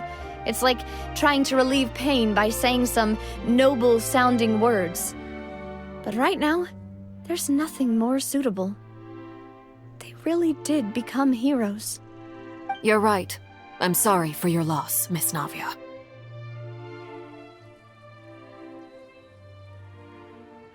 Water is life to Fontaine's people, and it also spells disaster.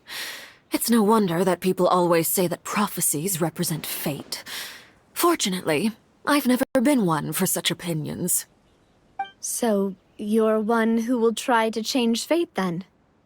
Of course. That is why I'm going to Hotel Bouffe de Thé. I still have some things to take care of, and the children need my attention. By the way, Traveler, Paimon, one more thing. Alright, then we'll just... Huh? This isn't right. Paimon thought you would ask us to walk with you for a moment so you could tell us something in private. That is a clever and useful conversation technique, which I do like to use when necessary. But there's no need today. It would not hurt to have Miss Navia listening in. Traveler, I'm sure you remember that I said we could work together when we had the chance. You and I both know that there may be issues with the Primordial Sea. Previously, it was the Fortress of Meripede's sluice gate, and this time it was the water levels in Poisson. These are both signals. Indeed. Allow me to share the latest intel I've received from the House of the Hearth's intelligence network with you. During some recent investigations, a child claimed to have discovered some ruins near Poisson. The ruins date back to ancient times, and seem to be worth investigating in many ways.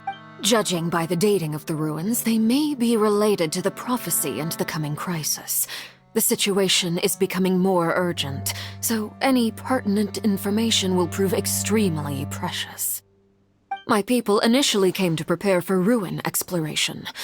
Unexpectedly, this disaster struck, and at present, we're all busy prioritizing the rescue effort. So that's why the Fatui were already in Poisson. I wanted to take the children along, but unfortunately, Linny, Lynette, and Fremine have all been dispatched to higher ground to assist affected residents. Linny told me that outside of the house, the person they trust most is you. Which is why I want to give you this task.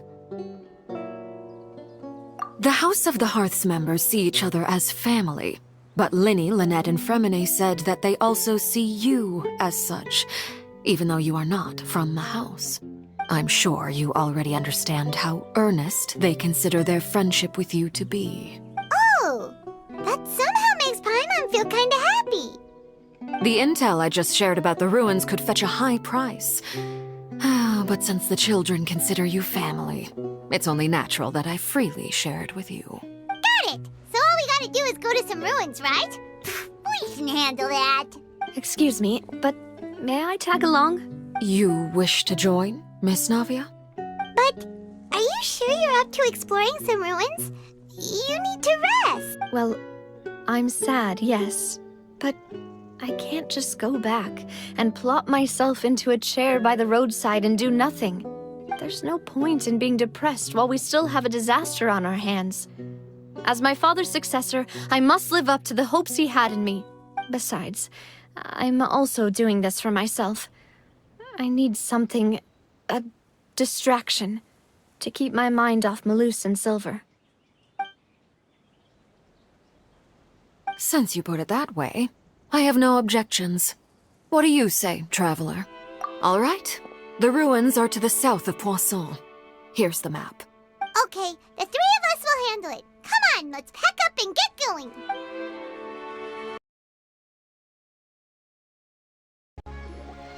So, are these the ruins the knave was talking about? Whoa, talk about old... They seem to be pretty ancient, all right. Let's go in and have a look. Just be careful.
Don't blink! Hey!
This place has also been contaminated by primordial seawater. Yeah.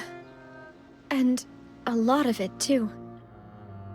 A Fontainian would most likely dissolve the moment they fell in. Right! You can't go down if there's primordial seawater. It's too dangerous, and it won't be any help for you to just stay here. Don't get by my wrong. We're not saying you're useless. It's just that... No, you're right. I can't do anything in this situation. I'll leave this to you.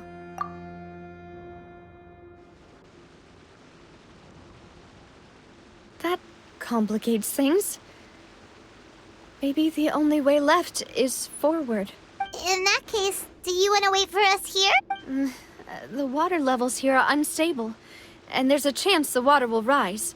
So staying here wouldn't be safe either. I'll go together with you.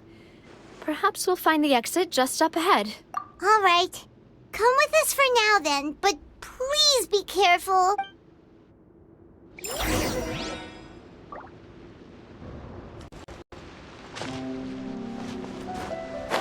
Oh no, it's a dead end! Let's try climbing over from the side.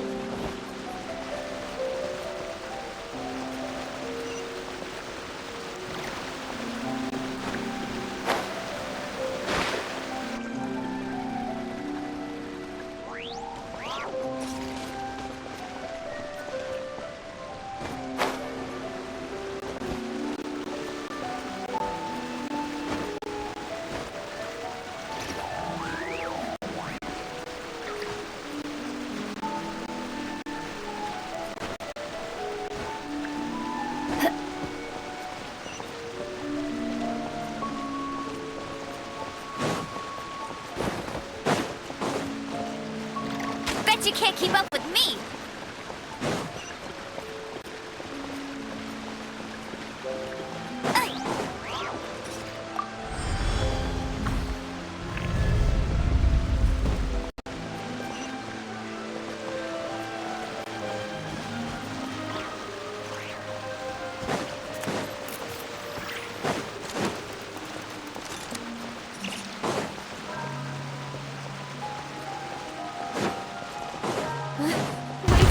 There's something wrong with this bridge! Run!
Demoiselle? Huh? Demoiselle, what are you doing here by yourself? Would you be standing here till dark if I hadn't come to get you? Maybe she just wants some time to herself, Malus. Hmm? Oh. Was I sleeping? Yes, it would appear so. I must be tired. That's quite possible. However, you were the one that suggested we go out for a walk. Oh, right. I nearly forgot. It must have slipped my mind when I dozed off. I haven't had a nap today yet. Have I? This is a familiar feeling, yet something's a little strange. Is something the matter, Demoiselle? Oh, no. No, I'm fine. I was just trying to recall why we came out for a walk. Do you remember Mr. Giverny?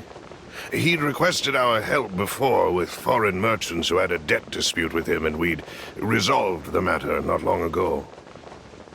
We were headed to see how things were going with him at the moment. Ah, right. Yes. I remember now. Oh, Miss Navia. Ah, Mr. Malus. And Mr. Silver, too. It's good to see all of you. How have you been? I've been great. Thanks to your help, those bothersome merchants finally realized that I wasn't the one they were looking for. Why, I wasn't even the guarantor for that person. They were knocking at my door day and night. Even my neighbor, Obina, was getting fed up with them. Sometimes force is required to calm someone down and get them to listen to what you have to say. That's right. Oh, by the way, Burnett, what was it that you wanted to give to Miss Navia again? Oh, yes. One moment, I have it right here. Miss Navia, these are some flower seeds that I prepared. Please take them. They're a very good variety, and they'll become very big and beautiful once they bloom. I don't know what we would have done without your help, so this is a little token of our appreciation. I hope you won't refuse. Did you cultivate them yourself? Thank you so much. I'll certainly take them. Malus, we do still have some empty flower pots at home, right? Why, we can have as many pots as you'd like, Demoiselle. Perfect. In that case, we'll swap out some of the decorative plants for some of Mrs. Burnett's Very well. Wait. Excuse me, madam. If I'm not mistaken, your name is Burnett, correct? That's right. Is something wrong? No, it's nothing.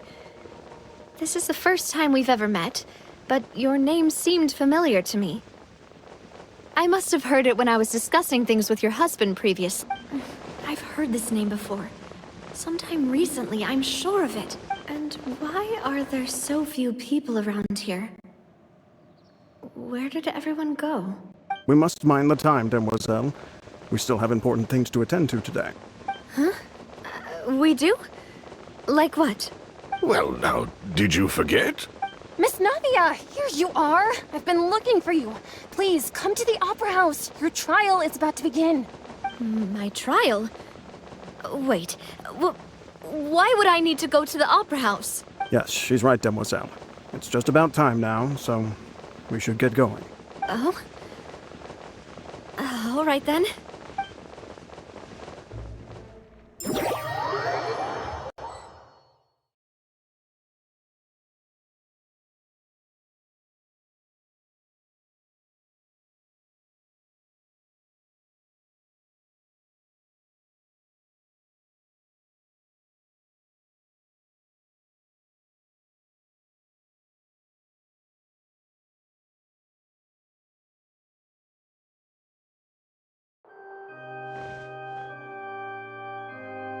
Look, it's Navia!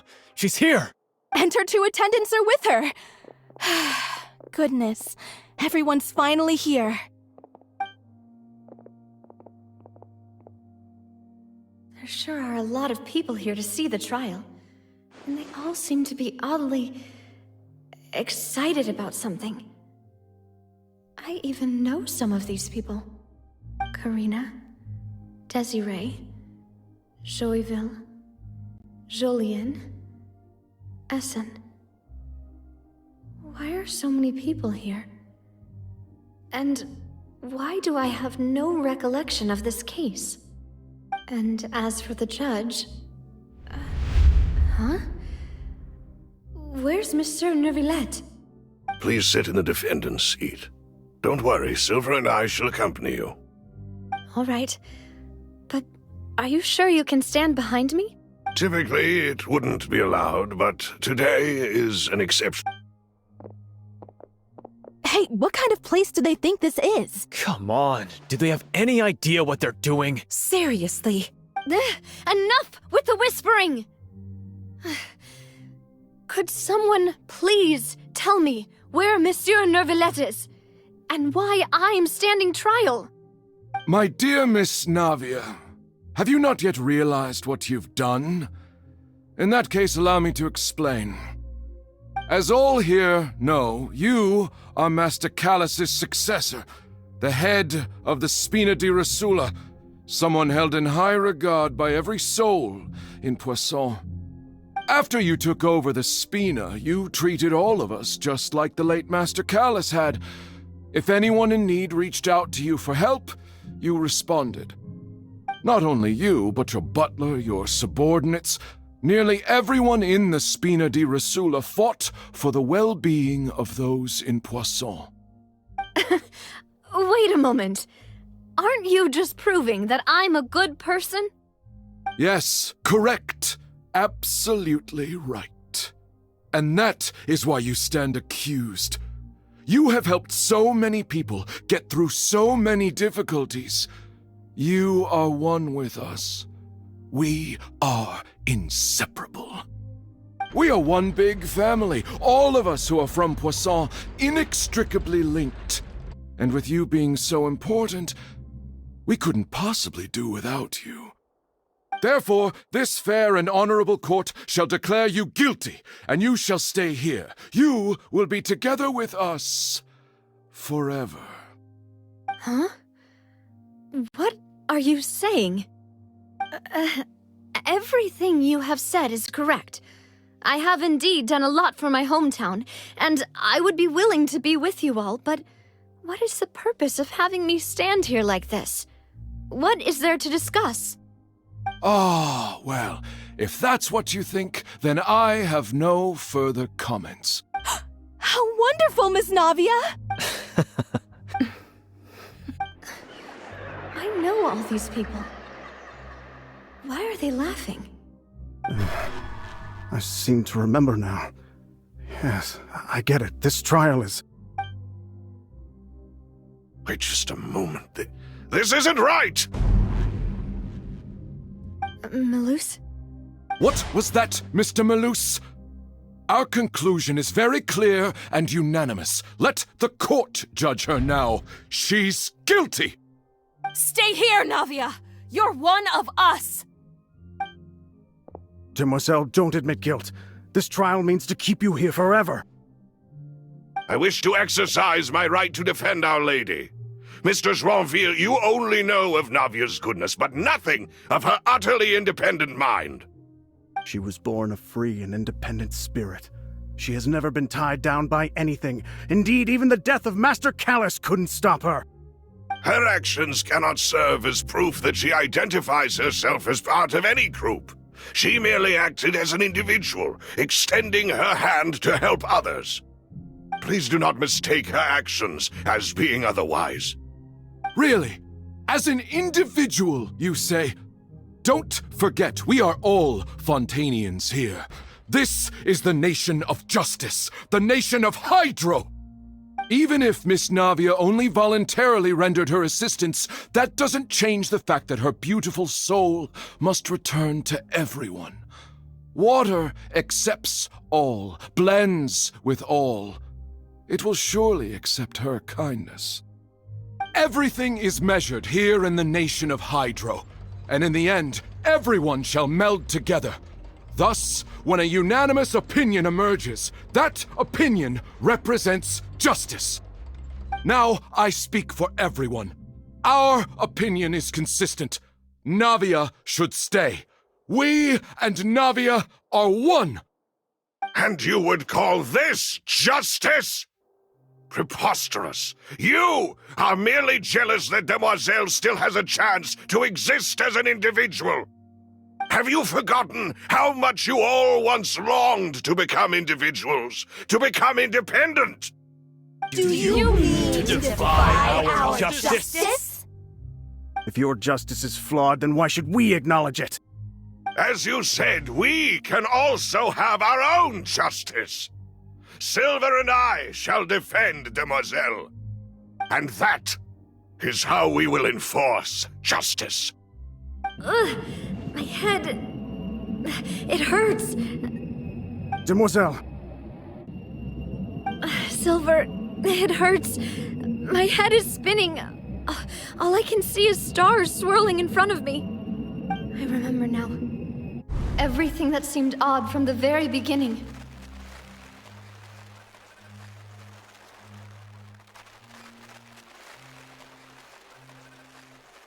Karina, Desiree, Joyville, Jolien, Essen, and Mr. Giverny and Mrs. Burnett, who we met earlier. Even Malus and Silver. I don't want to admit it, but they're all dead. Don't be afraid, and don't admit guilt. We will protect you to the very end. Absurd! Who are you to say that she cannot be judged? We are the majority, and in the nation of trials, the majority is absolute justice. We are the will of all. Don't let them escape! We shall keep Navia here with us! Mr. Malus and Mr. Silver, must you be so stubborn? How could the two of you possibly hope to stand against the collective? Do not resist. This judgment is fair and just. Navia belongs to us. After all that happened, she should not be left alone in Poisson. What are you saying? No more excuses! He says we're jealous. Jealous? How could she possibly be an independent individual? What's with these people? Who's jealous of her? She belongs to us! Miss Navia, she... Silence! That's...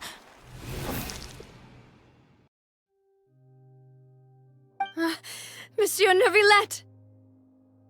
Such commotion is prohibited in the court. The accusations you just presented are nonsense and cannot constitute a proper trial. The court will adjourn for the rest of the day. In this, I shall hear no objections from any unauthorized party. Our thanks, Monsieur Neuvillette. Please leave with me, Miss Navia, while there is still time. But...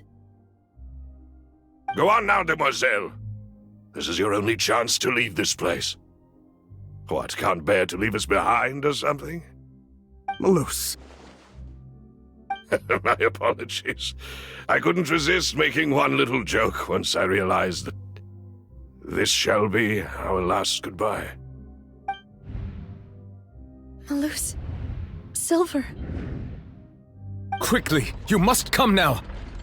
Goodbye, demoiselle. Farewell.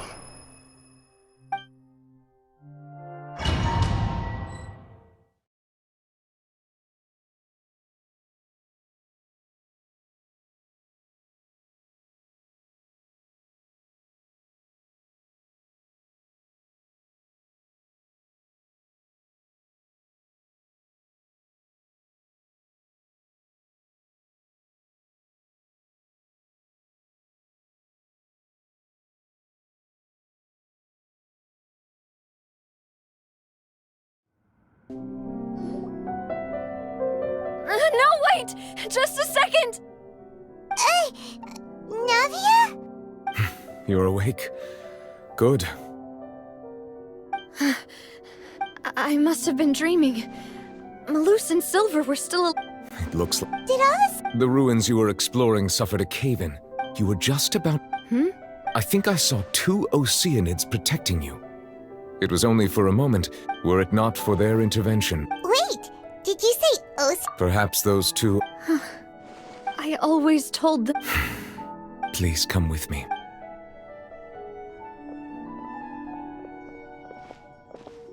Neverlet, are you okay?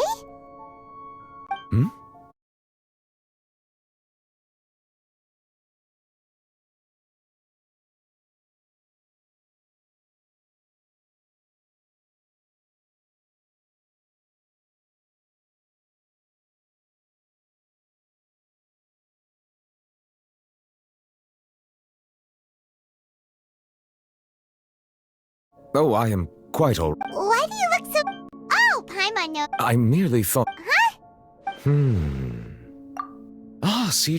No way! I see. Oh, and... Thank you. He still doesn't... So, Neverlet... Yes? Yes, in fact. Amid my Yeah, we...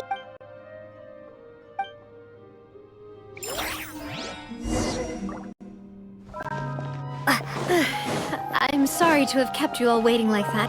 I'm feeling much better now. I guess we should get going again. Will you come with us, Monsieur Neuvillette? Yes, if you wouldn't mind my company. Oh, right! Another one joins the party! Let's get going then!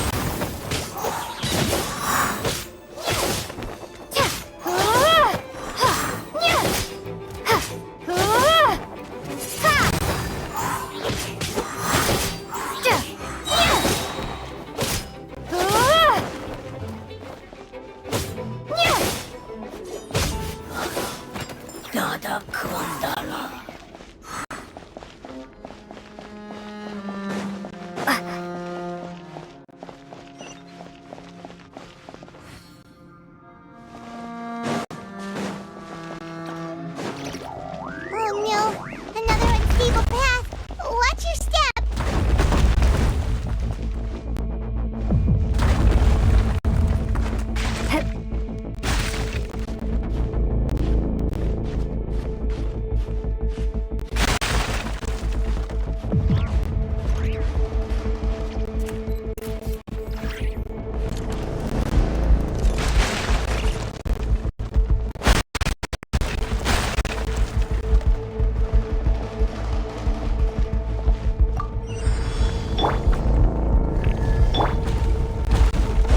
Bet you can't keep up with me! Watch out! There are rocks falling over here! Don't push your luck. Freeze!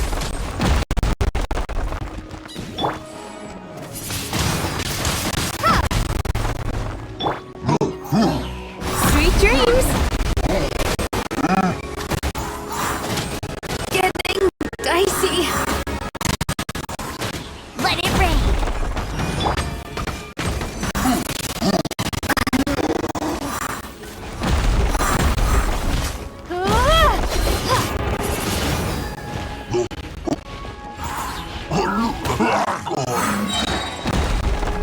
on!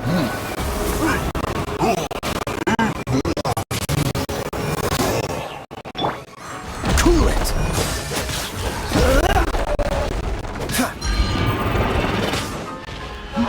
Don't push your luck.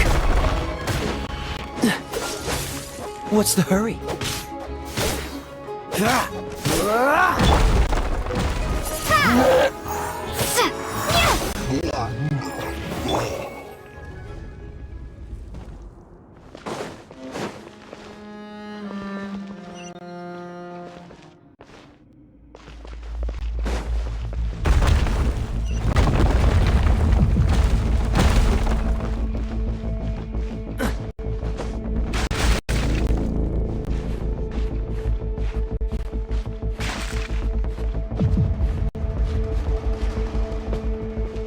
It seems we're almost at the top. Keep it up!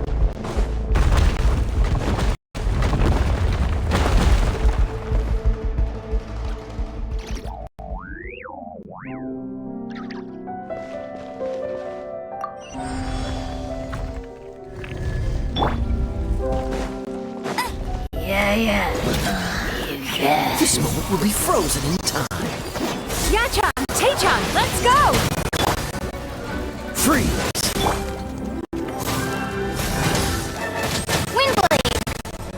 No one escapes my sight! Prepare to be blown away! Cool it!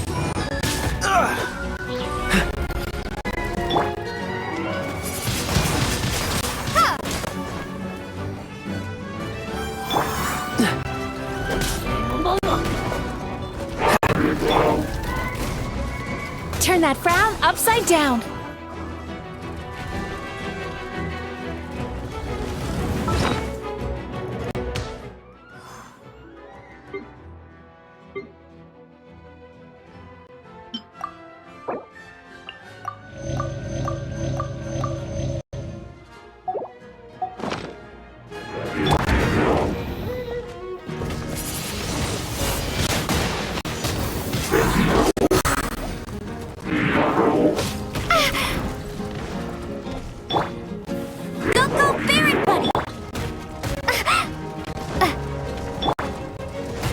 You got me.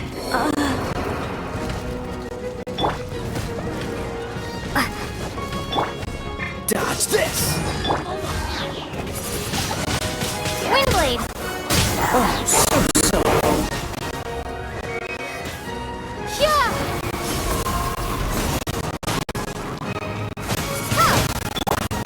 Cool it!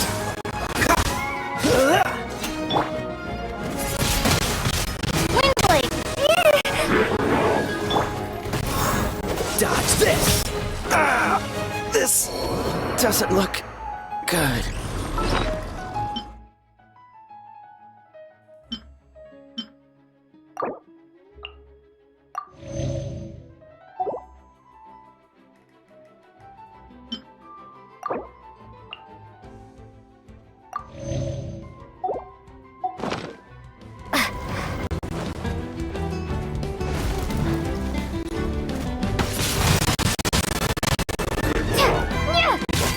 Be gone!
Looks like we've reached the end.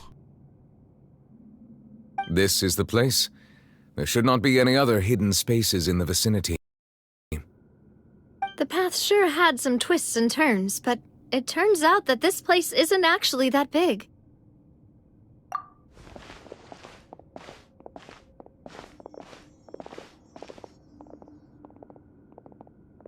Stone slates? It seems like they were put here as an offering. Could we take them down and have a look? Perhaps we should just leave them be for now. There are 4 locations in total, but only 3 stone slates. The slate that should be in the first empty spot is missing. The surrounding walls also show signs of damage. There's something written below. Let Paimon see. Reason dictates that this nation be destroyed. I shall record the history of its future here in its past. Say what? It feels like someone left these slates and these words here for a purpose. But does he mean that Fontaine should be destroyed? That would fit the circumstances dictated by the prophecy, yes. Indeed, the slate's contents correspond to it. Take the second slate, for example. There's a person kneeling here. She seems so dedicated. And there's a whole bunch of other people behind her doing the same. She's facing this... what is this? Some kind of island in the sky? And is that Lady Farina in the third image? Did the Hydro Archon fall into the water? And is that a ring of people around her? Paimon doesn't quite get it. Are they all in the water? The fourth image. I know this one. This exactly matches the content of the prophecy. The people will all be dissolved into the waters, and only the Hydro Archon will remain, weeping on her throne.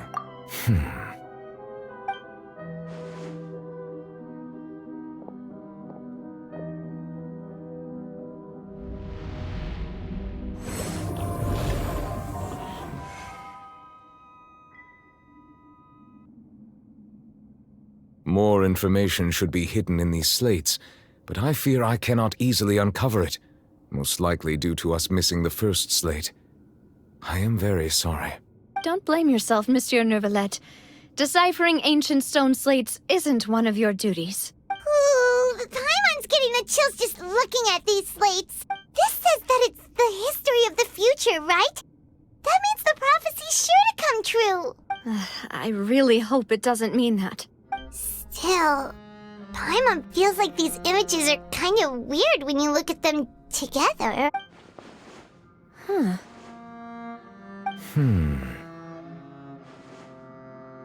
That's right! If the images are in chronological order, shouldn't the fourth, the waters drowning Fontaine, come before the third, where the Hydro Archon herself falls into the water? And yet the order is reversed here. If we go by timing, Lady Farina only emerges in the third image. That means that the person in the second image might be the previous Hydro Archon. Egeria, then. I had never met her, but her appearance here does match the records. The previous Archon kneeling before the floating island in the skies, as if confessing a sin. Did she herself commit that sin? And if not, why would she be in such a posture?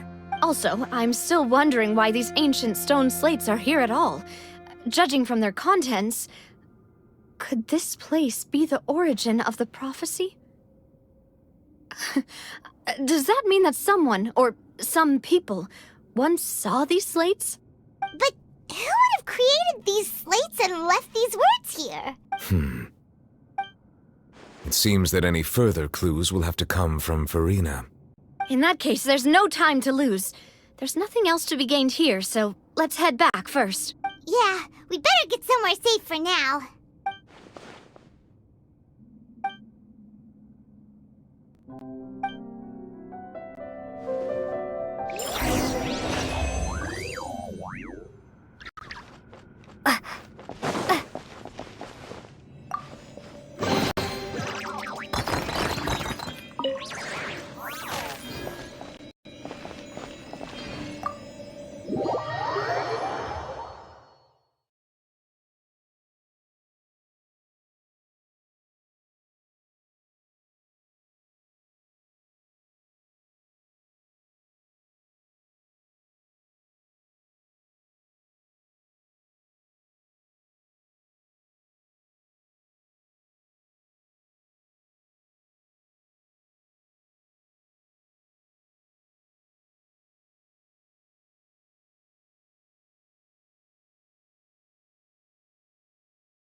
Let's split up here. I'm going to check on what's happening with the Spina. You know how it is. There's some things you just need to be there for yourself. You still have energy for that, Navia? Paimon's already beat! Just head back to the Fleuve Cendre and have a rest then. Thanks for keeping me company all this time. I'll depart as well. Thanks for your hard work today. Rest well, everyone.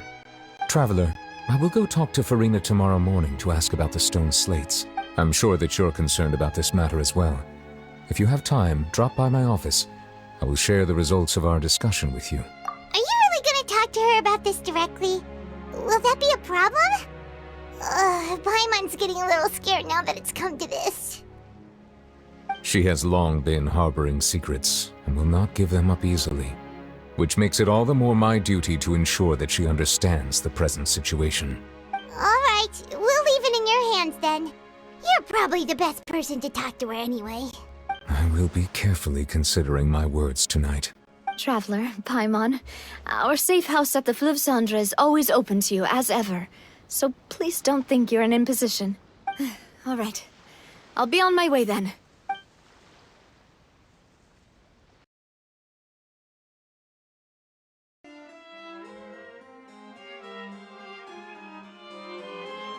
Like I said, I've already explained everything! And yet the problem has not been properly solved. There is little space for excuses between us. It is not my intention to offend you, but please, tell me where you stand. You are the Hydro Archon Focalor, are you not?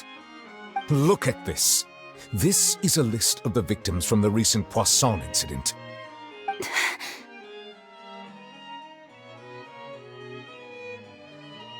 You mean... they're all... We did not arrive in time to avert this disaster, and I will not have it happen again. I will say this once more. You must tell me everything you know. Yesterday, I found 3 stone slates in some ancient ruins near Poisson. Do you know anything about those? Seriously?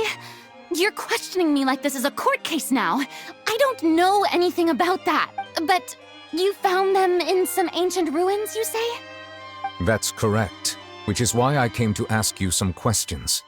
There should have been 4 slates, but one of them was missing. The other 3 feature different images that seem to correlate to the prophecy. The prophecy? The second of these slates depicts the previous Hydro Archon Egeria kneeling before a floating island in the sky, as if confessing something. Do you know nothing of this either? I don't. I've never seen such slates. I'll ask you again. Do you really have no information regarding the previous Archon? My deciphering of the slates indicates that the Hydro Archon Egeria once had to confess to, or apologize for, a certain sin.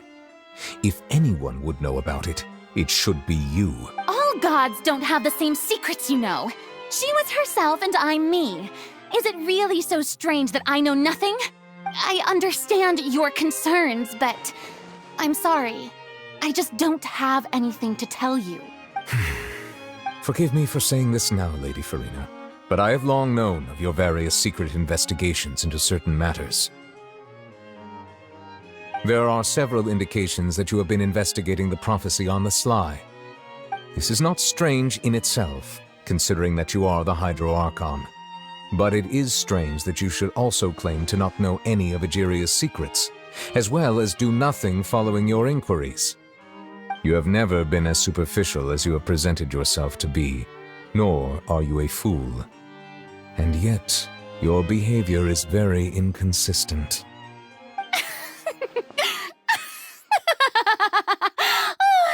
So you've been watching me all this time, have you? I didn't think you were that type. You...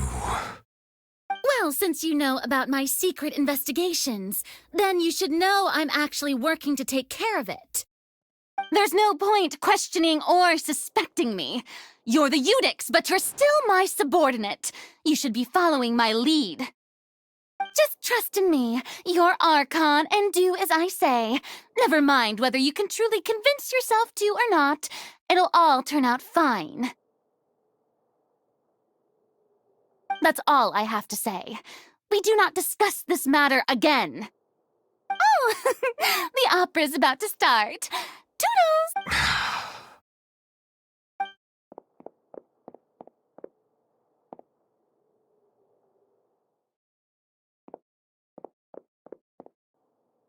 Did Farina not notice us standing by the door?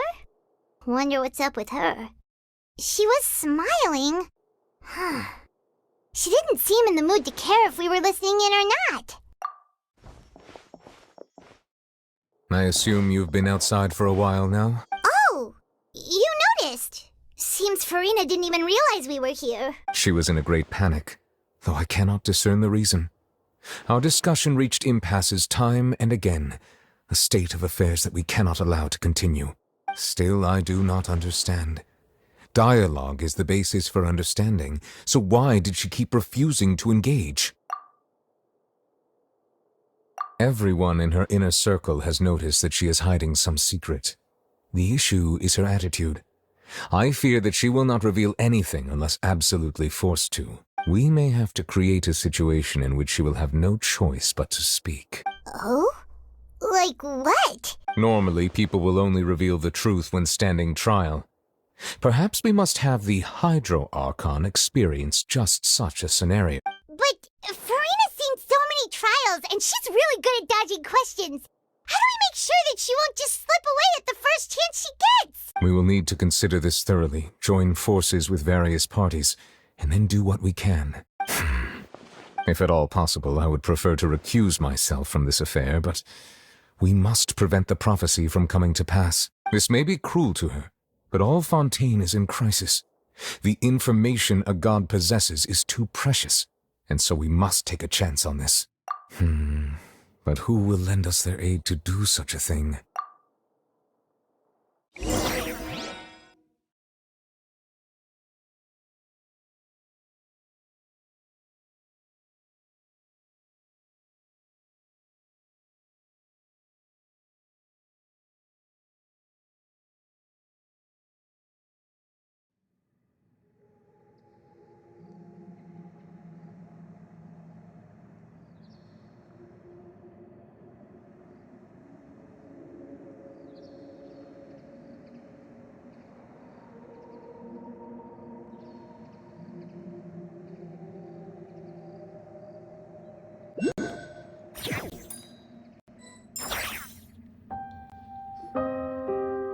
Well, that's everyone, huh?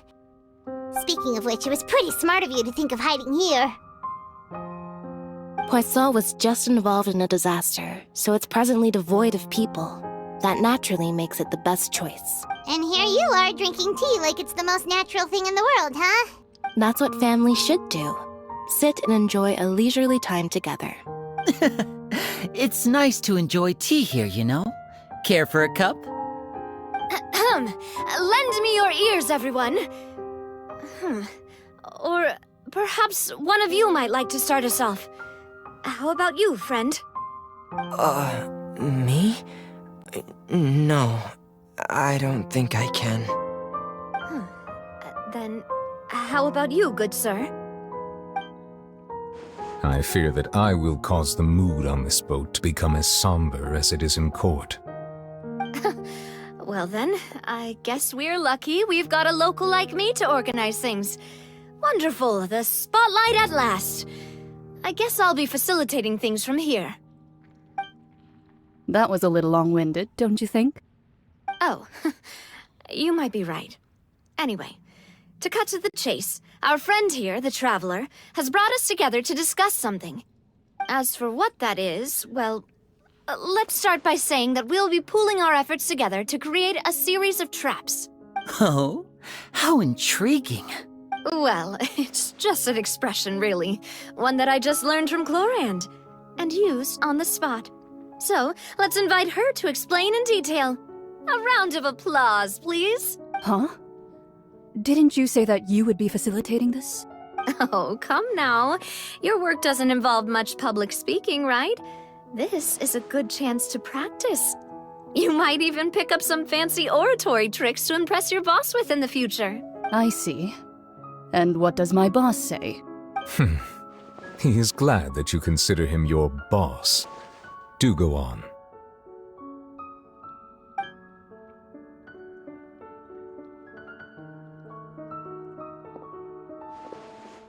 In that case, do any of you have experience hunting? Not that I recall. Fremine and I once used a wooden stick in a basket to catch wild rabbits when we were younger. As for Lynette, Oh, right. You were sick that day, weren't you? I've also gone diving to catch some fish before. Does that count? I'm afraid not. You may or may not have heard, but Fontaine once played host to a group known as the Marechaussee Hunters.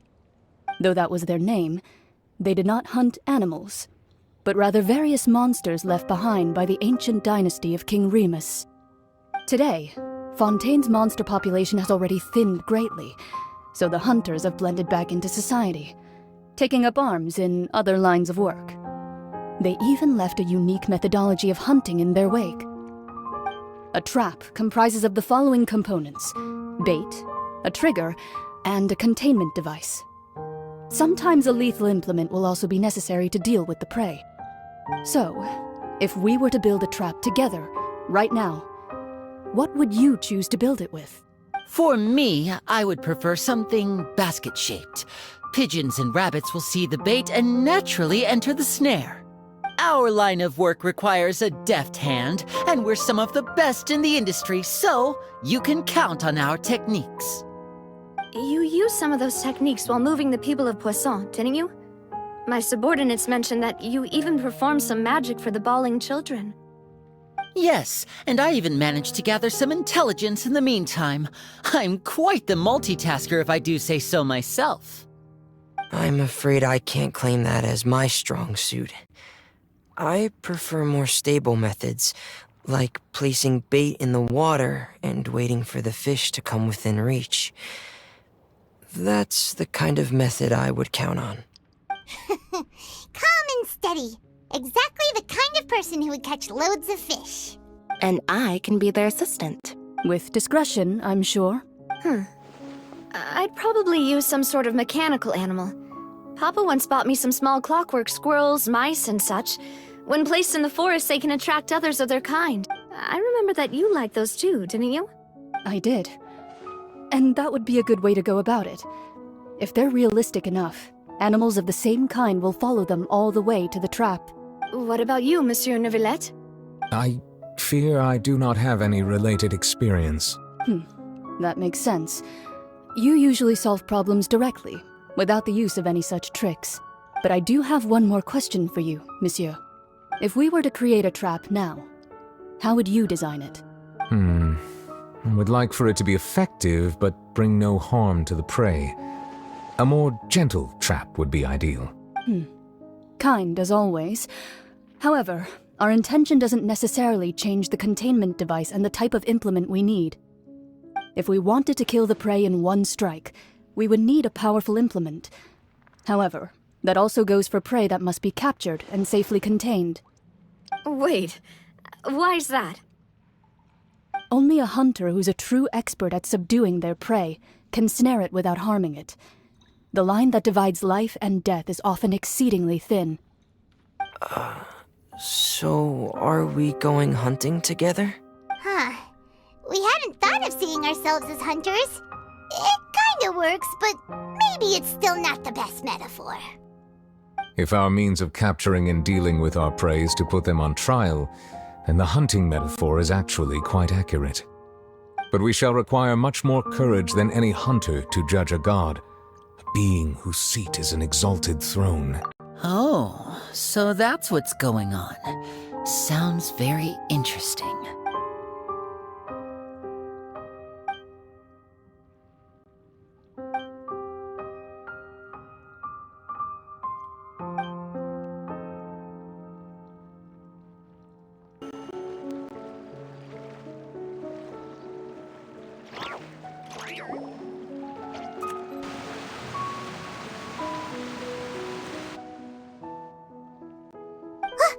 That's Farina, right over there! She really is here all on her own.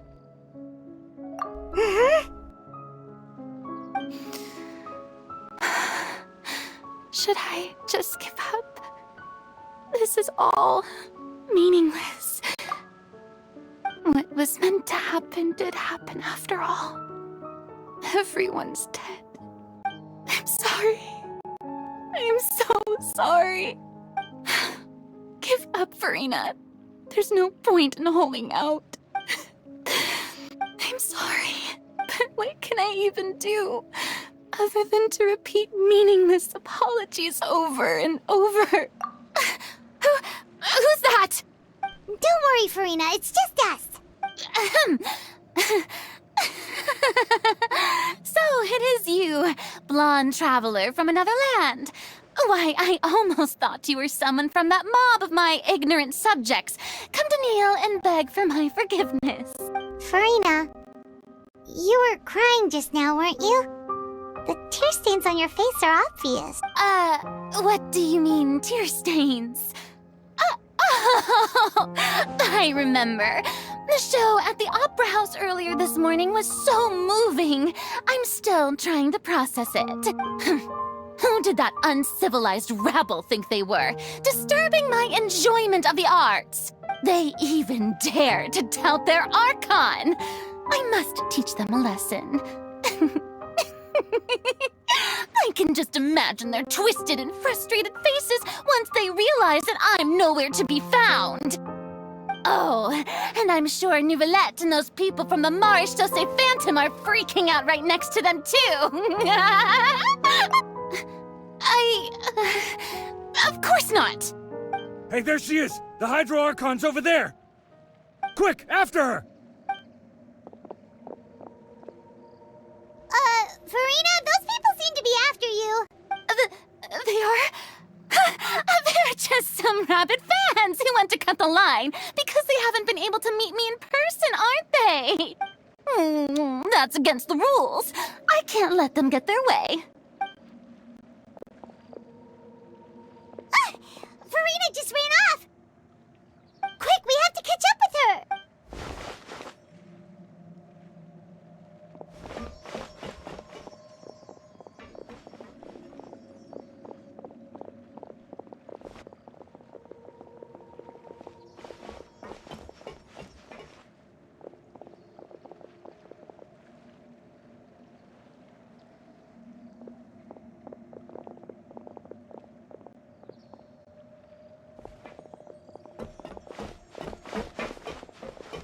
This should be the place, right?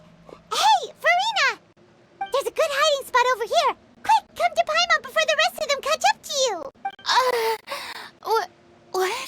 What is this place? Hurry, they're almost here. Fine. I suppose haste is warranted. Lead the way.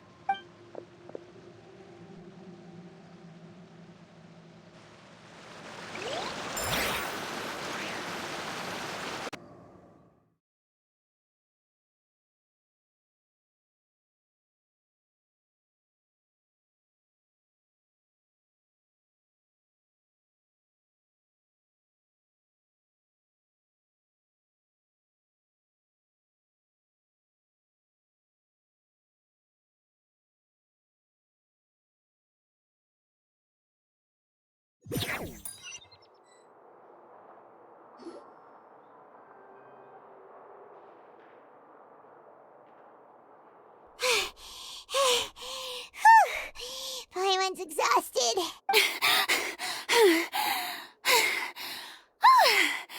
I'm so tired. I totally thought they had caught me. No, I mean, I merely gave in to the sheer enthusiasm they displayed. You're right. Yep, that's a good girl.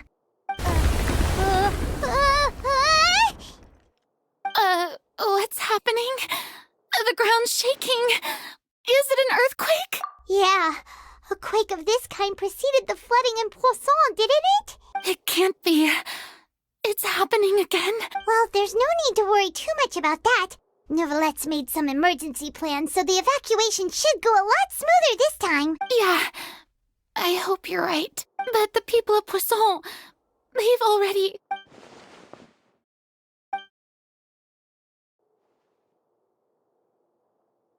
It's true.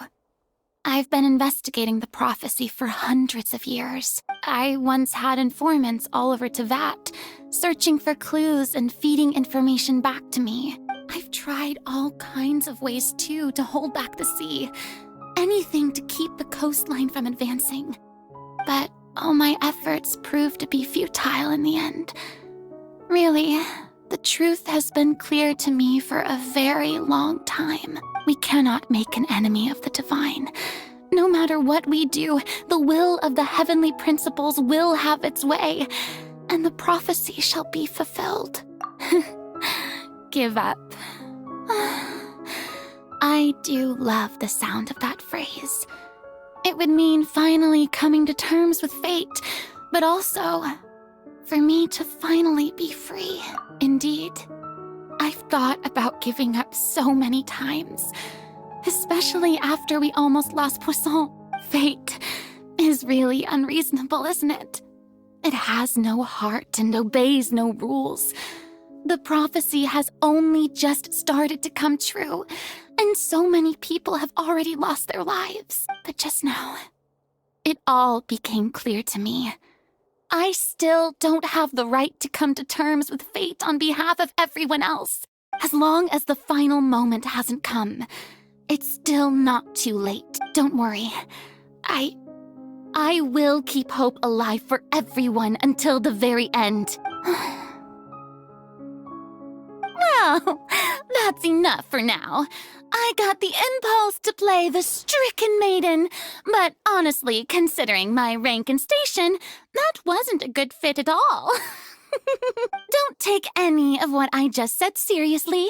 How could I possibly let Fontaine fall to the whims of trivial prophecy? Come on! Paimon could have sworn you were actually being honest just now.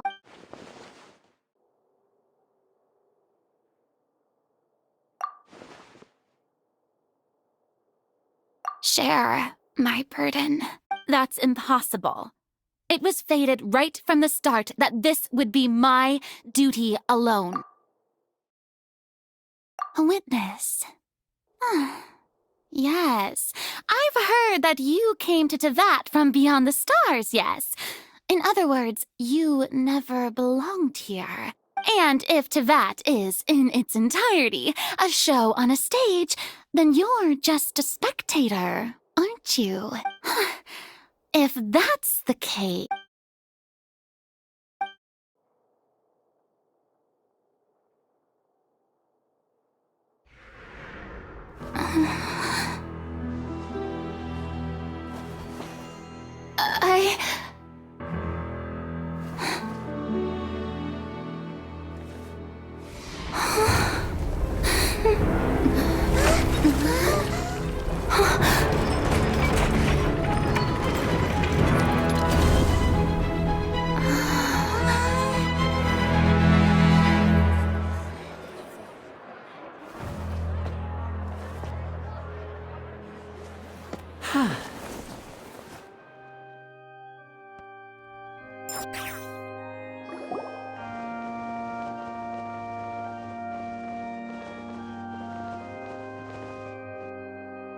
Ladies and gentlemen, this concludes my opening performance.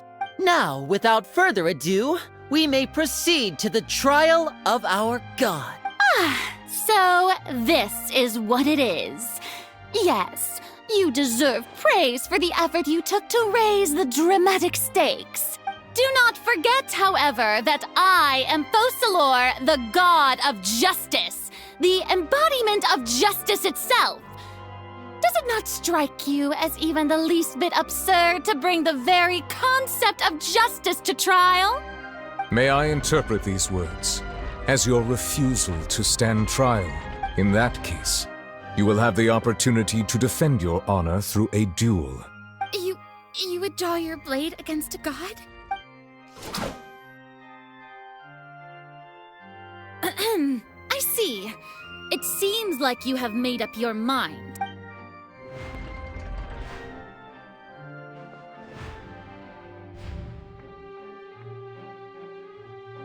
Paimon can't believe it. She just surrendered.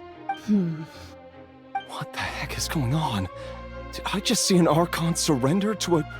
Well, How utterly humiliating. Lady Farina, what is the meaning of this? It would seem that there has been a misunderstanding. To be clear, the raising of both hands is not always an indication of surrender. Looking for excuses again, huh? I raised my hands just now to indicate my acceptance of the trial. No duel shall be necessary. I will admit that I've been running away for a long time. I'm sorry, everyone. I was unable to protect the people of Poisson. It is my duty to stand trial for my crimes. You are not the only ones to be disappointed in me. I, too, am exceedingly disappointed in myself. But now, it is time for the Hydro Archon to show you her courage and resolve. I, Farina, will use this trial to show the world the true meaning of justice! This time, I will protect you. Applaud and rejoice! One of the most outrageous and fantastical arcs known to the opera epiclese is now unfolding before your eyes. Mark my words, this shall be one of the most exhilarating and brilliant shows ever to grace the stage of Fontaine! The trial of the Hydro Archon, Focalors, will now begin! Woohoo! Oh, now we're making history! Why does it feel like Farina just took over the whole thing? Like, come on! Didn't she just get forced to stand trial for her crimes? Also, even though she's still acting super dramatic, she is taking this seriously this time, right? All right, then. Who will be my opponent in this trial? The court asks the prosecutor to please take the stand. Is that so? Very well. Then please speak, witness of Tivat, my accuser and fated opponent.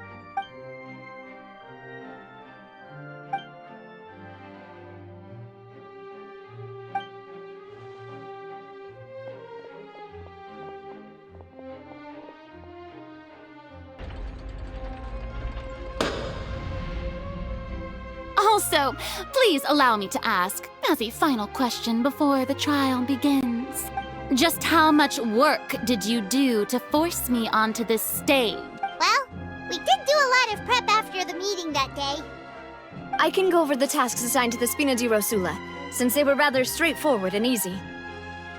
Navia, the president of the Spina di Rosula. Most of the people who participated in the disturbance this morning were my subordinates.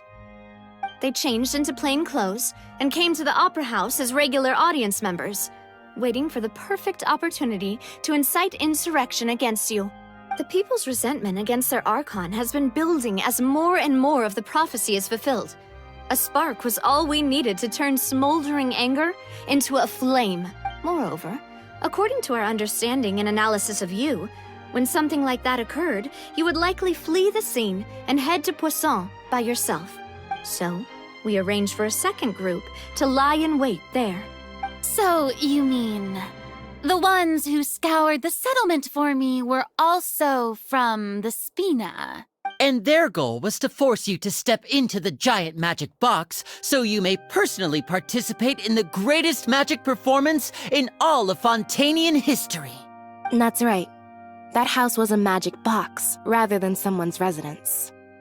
As the super ultimate version of the setup that I used when I first performed at the Opera Epiclese, the volume of the box was increased by a whole order of magnitude, and the distance it traversed was the entire gap between Poisson and Araneas. Its cargo, of course, was an Archon instead of a human. My thanks, Farina. Without your help, we could never have pulled off such an extraordinary performance. You're welcome? Of course, this performance was only made possible with Father's support. The House of the Hearth spent a massive amount of labor in Mora to pull this off. We had to select a location, construct the giant magic box, dig a tunnel, and open up a path through the water. It was a lot of work for all of us. So, in other words, the earthquake that we felt within the giant magic box was just a normal tremor from the transportation of the whole house? That's right. It wasn't a sign of another disaster to come. Then, I can guess Nervilette and Cloran's parts. You gathered a crowd, prepared a stage, and made sure that the champion duelist would be immediately ready for a fight. Also that as soon as I appeared on the stage, the trial may commence without a hitch. Am I right? Yes, that is correct. Well, Clorand, I must commend you for your courage. Only the most outstanding champion duelist in all of Fontaine would accept a duel with an Archon without flinching. Thank you. As for you, Traveler, I suppose your role was to keep me distracted with conversation once you found me in Poisson. You'd make sure that I didn't notice anything amiss before revealing yourself as my prosecutor once we'd arrived onto the stage. Oh?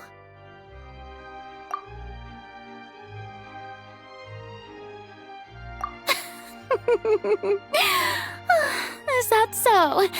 Then I suppose I must have missed my final chance. It's fine. It matters not. What's done is done. The stage is already set, so there's no reason to disappoint the audience.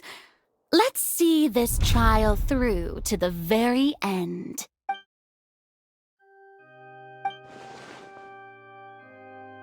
Madam Prosecutor, please allow me to pass this along. This is a document that Miss Charlotte applied for and received permission to share with you during the trial. According to her, it should speed up the proceedings. Huh? Charlotte wanted to give us something? Oh, so she's here too! Hey, Charlotte! Oh, let Paimon see. Isn't this the exclusive interview that she did with us before? So she's already finished it, huh? Wait, then that means this document is a perfect timeline of everything that's happened ever since we stepped foot in Fontaine! So in other words, we can refer to this anthology of evidence every time we want to use something from our journey as evidence for an argument. Let's quickly confirm the information in it. Just think of it as a refresher, alright? You defeated the Hydro Archon in the very first duels you took part in at the Opera House. That's one for the history books, all right. The words of someone as extraordinary as a witch can probably only be...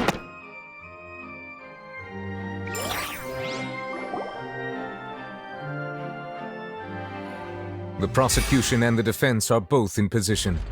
The trial shall now begin. Oh, come on, Nervilette. There's no need to repeat all the unimportant legalese. Just fast forward to the part where the prosecution lays out my offenses. As the defendant and the lead actress of this performance, I still haven't even been informed of my supposed guilt in all of this. Of course, it is only natural for humans to struggle to understand the actions of a god. However, you will need more than that to convict me of a crime. That's true, but my charge here is unrelated to your conduct as an Archon. Instead, I would like to charge you as a fraud who's never been the Archon in the first place. Wait, what was that? Lady Farina's a fraud? Hey, I came here thinking that we were going to try the Hydro Archon for forsaking her duty, but did I hear that right? She's not our Archon at all? Charge accepted. Lady Farina, do you plead guilty to the charge? Lady Farina. I plead not guilty. How can I be guilty? There is no way that I, Focalors, otherwise known as Farina de Fontaine, a member of the Seven and the Regina of all waters, kindreds, peoples, and laws of Fontaine, could be anything other than your true Archon. Yeah, even though Lady Farina can be rather eccentric, isn't it going too far to doubt her very identity? Yeah, I've never questioned her identity either. Sure, Lady Farina can be super irresponsible, but what grounds does that prosecutor have to make such a huge claim?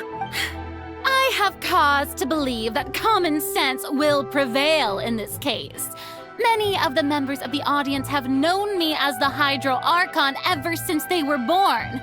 There would be no fooling their memory. See? Even the Oratrice has decided to show me its favor. Are you sure you want to commit to a charge that will never be upheld? If you wish to drop the case, I can promise you as the God of Justice that you will not have to face trial for making a false accusation. We will treat everything that's happened as a dramatic spectacle and move on with our lives. What do you say to that? Huh.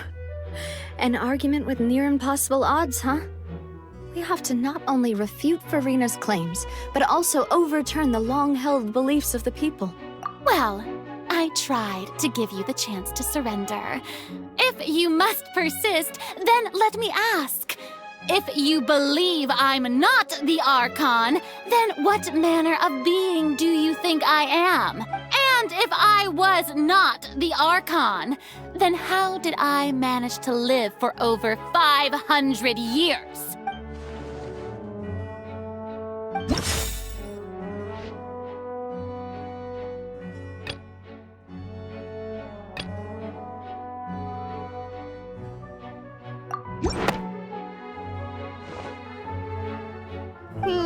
That doesn't sound right.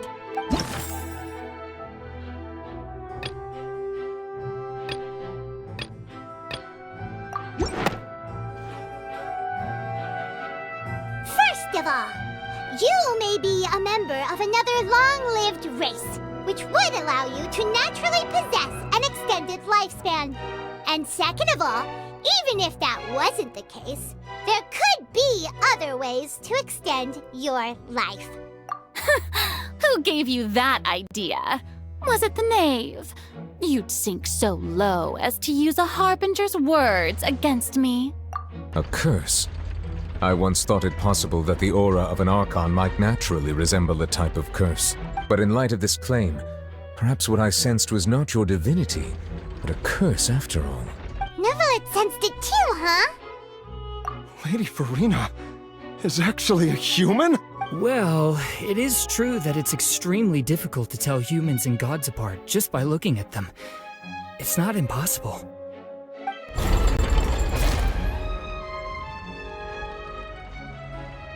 Well, don't start celebrating too early now. Even if I have been carrying a curse like you said, how does that prove that I am merely a human being? Besides, everyone knows that the main difference between a human and a god is the possession of authority. Gods can do what humans cannot. That's why they're worshipped as gods. For centuries, manifestations of my authority have served the nation of Fontaine. One need only to turn their eyes towards the Oratrice Mécanique d'Analyse Cardinal in this very opera house, or consider the endemitium that is used in every aspect of life.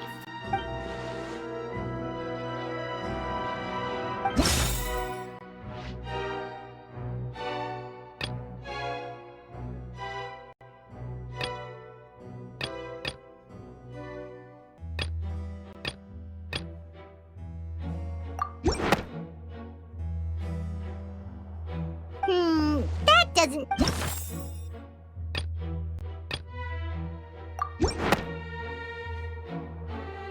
You tried to reference the Oratrice, but weren't you as confused as all the rest of us when the Oratrice declared Child to be guilty without any proof? Otherwise, you should have come up with a good explanation for that by now. Didn't I make myself clear at the time? The decisions of the gods are naturally difficult for humans to comprehend. There is no need to provide an explanation. Lady Furina, I believe a reminder of your current circumstances is in order. While the court is in session, the principles of justice and the law must come before all else. While you are an Archon, you are also first and foremost the defendant in this trial. You will prove yourself unable to defend against the prosecution's charges if you continue to withhold vital information against the rules of the court. I never thought you'd use that kind of rhetoric against me. That was no trick of rhetoric, Lady Furina. I've merely reiterated the rules of the court. Rules that all should respect and follow. So, you neither knew why Child was declared guilty, nor did you understand the structure and operations of the Oratrice. Instead of having been created by you, the manifestations of authority you mentioned have been made by the real Hydro Archon, haven't they? The real Hydro Archon? Well, now you're really losing me. It is true that I did not know why the Oratrice gave out a guilty verdict that day. But the Oratrice handed out that verdict unilaterally, and it has been operating independently ever since it was first created. You can't argue that just because a divine creation is flawed, that the god behind it must also be no god at all. She's still throwing out all kinds of excuses. Seems like she's confident that we won't be able to produce proof that she has no power over the Oratrice. My power as an Archon. There are many ordinary citizens in the audience. How can I just carelessly demonstrate the formidable power of an Archon? If that poses a concern, I'm prepared to extend my protection to the audience. You don't need to go that far. Aren't you the Hydro Archon? Or is it that you can't even wield the power of Hydro, much less the authority of a god? Indemnitium! Yes! It's all because of Indemnitium! All Archons derive their power from the faith of the people, and I've converted the people's faith in justice into Indemnitium! Thus did I give up all of my divine power to provide everyone with energy for their daily lives. Have you ever seen a more magnanimous god? Isn't that a huge stretch? Yeah, no matter how generous an Archon can be, how could they give up all their power? Can a god with no power even still be called a god? It seems like nobody's buying Farina's excuse. Hey, come now, everyone. Please don't stare at me as if I was a liar. I'm still the same Farina you knew, right? The one that you loved. Shouldn't you want to believe in me? Please? You've got to believe me. If what the prosecutor said is true, she really has committed a grave offense. Did she deceive all of us? And all of our parents and grandparents too? And all of our ancestors? Ever since they were born? Enough! That's enough. Tell me then, if I'm not the real Hydro Archon, then who is? If you have no evidence of another Hydro Archon's existence, nor can you find anyone who can back up their claim to be such, then what grounds have you to say that I'm not actually the real deal? Wow, she came up with yet another argument. How can we refute her now? Seems like she really doesn't want to give up.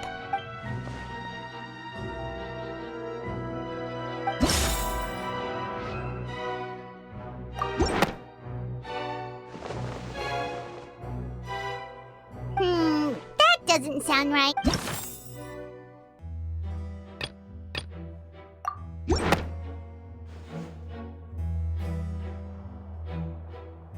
It has been established that all Fontainians can dissolve in water from the primordial sea. And that means... Since you insist on claiming to be a god and not a human, then there's a method that you can use right here and now to eliminate all suspicions of you being the latter. Miss Navia, please apply to serve as a temporary attorney for the prosecution before addressing the court. Though you act in partnership with the prosecutor, you must still adhere to proper procedure. Super sorry, Monsieur Chief Justice. I swear this really will be the last time that I'll speak out of turn. Now, I've brought some seawater from Poisson. As everyone knows, a massive flood struck the area not long ago, taking many lives, including those of some of my closest friends. So, Miss Farina, would you dare to touch some of this seawater? If we are to believe that you are indeed the real Hydro Archon, touching this seawater would have no effect on you. All it should do is strengthen your case. But if you don't dare to touch it, then we would have basically proved the reverse. Oh, and I must remind you that after the disaster at Poisson, nobody wants to see any more people dissolve. I do hope you'll act prudently and choose the simpler path of admitting guilt. Navia from the Spina di Rasula. The Spina has governed Poisson for many years. I guess her suggestion is valid. If Lady Farina is indeed just a human, she's probably Fontainian like all the rest of us. Would she really dare to try?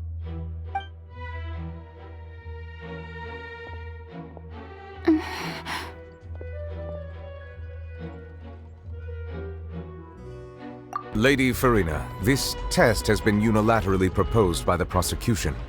As it falls outside the realm of standard court proceedings, you possess the right to decline participation. Well, of course he had to tell her that. But refusing to participate is basically the same as a confession of guilt. She's just staring at the water without saying a single word. It really does seem like she's quite terrified of it. That could only mean... What's going on? Is she really planning to... that's not what we thought she would... Due to the inherent risk of the test, Lady Farina, you may... What? Hey!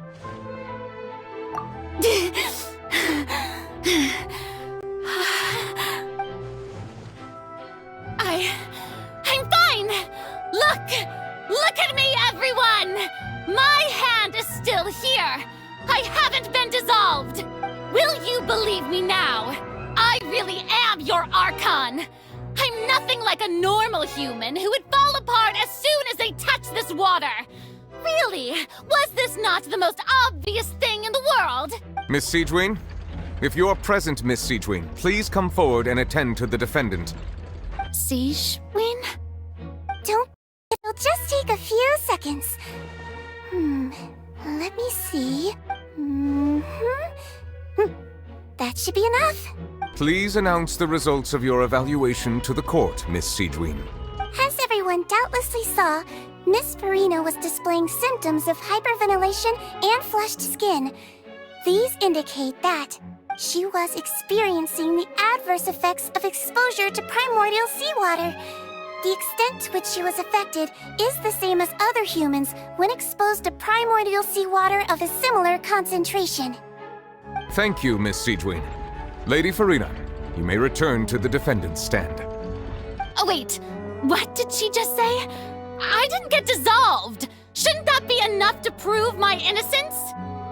Well, considering your tendency to run from your problems, we did originally prepare a direct sample of the seawater around Poisson. However, after extensive discussion, we exchanged it for a sample that is not concentrated enough to dissolve an actual human.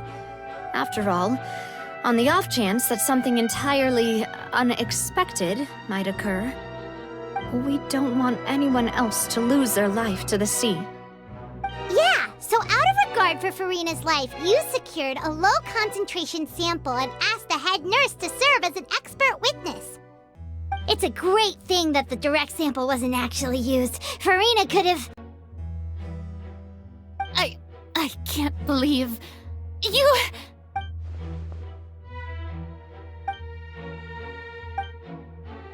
Listen to me, everyone! Please don't give me such cold and disdainful looks! What happened just now didn't prove a single thing! Think about it! How can you conclusively prove that an Archon can't also be affected by the primordial seawater? Also, if I was really just a human, why would I dare to just put my hand in that kind of water?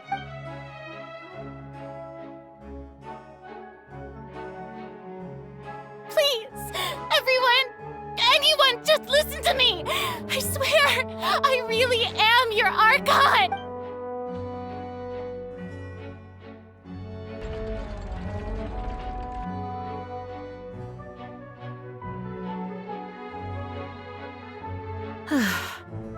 I don't think anything she says at this point will sway anyone. The odds are just too stacked against her now. With all the things that have been said, Paimon doesn't think there's any way left for Farina to win. I believe the time for arguments and presentation of evidence has come to an end. If there are no objections, we will move on to the final judgment.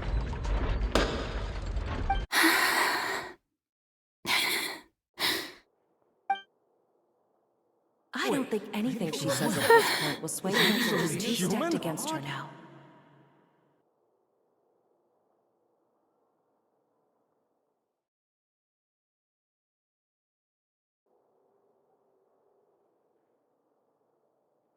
In my capacity as Chief Justice, I shall now render judgment on Furina's misrepresentation of herself as the Archon of Fontaine. As a human who knowingly deceived her fellow citizens, Furina is guilty.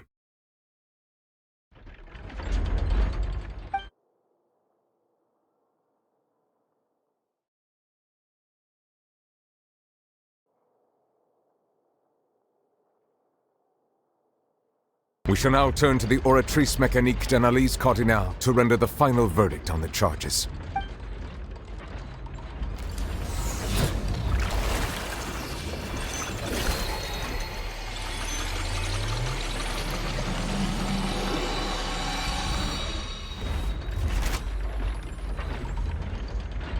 According to the judgment of the Oratrice Mécanique d'Analyse Cardinale, Furina is... Well, what's wrong? What's the Oratrice's verdict? No, the Oratrice also displays a guilty verdict. Isn't that correct then? However, the exact wording of the verdict is thus: the Hydro Archon, guilty, to be punished via the death sentence. The death sentence? That's actually one of the available sentences? I've always thought that it was just a myth. The one and only time the death sentence has been handed out at the court, and it's been given to the very person we've worshipped as the god of justice? What an unexpected twist. Furina's been sentenced to death by the Oratrice? We just wanted to use the trial to show her the seriousness of things so she'd tell us the truth. How did things escalate this quickly? This outcome is indeed quite strange. According to Fontaine's current definitions of justice, as well as its recommendations for criminal sentences, is this sentence really appropriate for the crimes that have been committed? Yeah! Even Fauché wasn't sentenced to death by the Oratrice. You know, the real evil mastermind behind the serial disappearances case. Indeed. Not only is Furina's sentence overly excessive, the very point of our trial today was also to prove that Furina has never been the Hydro Archon in the first place. But now, the Oratrice seems to have deliberately invoked the title of the Hydro Archon. What does this mean?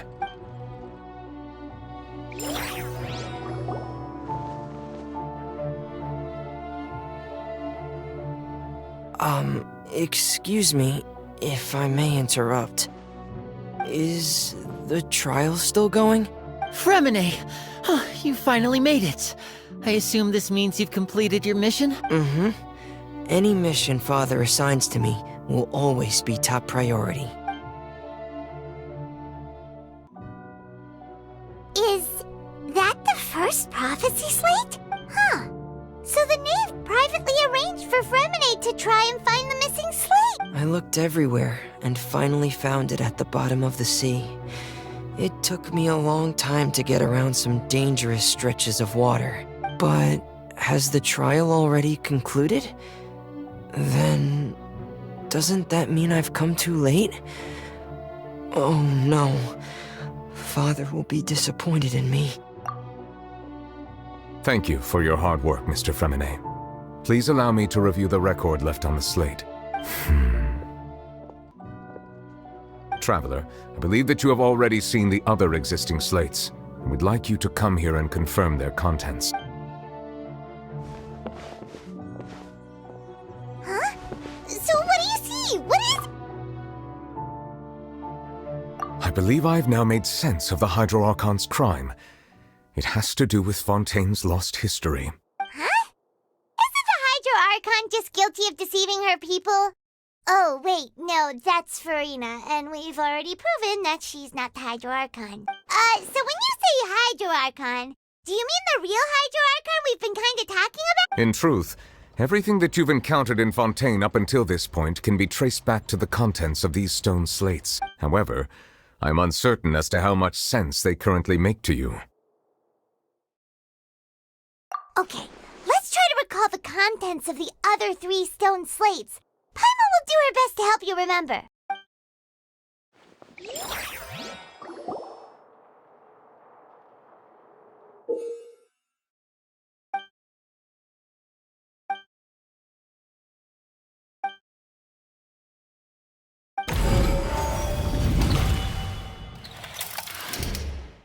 The first stone slate describes what you just said. It seems to show the previous Hydro Archon using her divine power, and then the Oceanids turn into humans. Does that mean that Fontainians are transformed Oceanids? Oh, Paimon wasn't expecting that. But if Oceanids can turn into humans, then perhaps this process can be reversed as well. The second stone slate shows Celestia floating in the sky, and the Hydro Archon and her people worshipping it together. But the heavens still brought judgment down upon them. This must be the point when the Hydro Archon and the Fontainians were branded with their original sin. Does this mean that the original sin and the Hydro Archon sin are the same thing? The third slate shows the Hydro Archon sinking into the sea surrounded by many people. That reminds Paimon, didn't we also watch that happen to someone else? Well, the fourth slate is the prophecy the Fontainians have been talking about. People dissolving into the sea, the Hydro Archon crying on her throne, and so on. We didn't believe that such a crazy disaster could happen at first, did we? But after that incident, it was just a question of when and not if.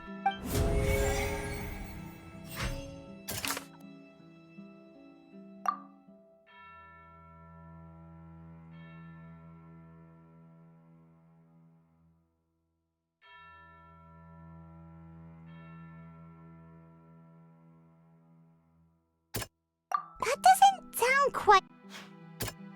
That doesn't... That doesn't...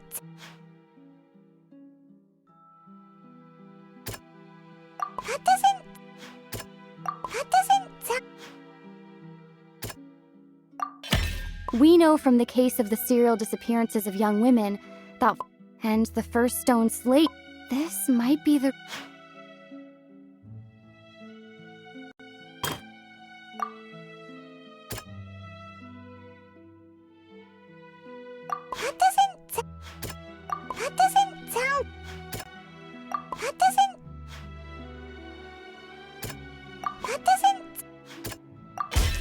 Perhaps what is about to take place, the true sin of the and the original sin.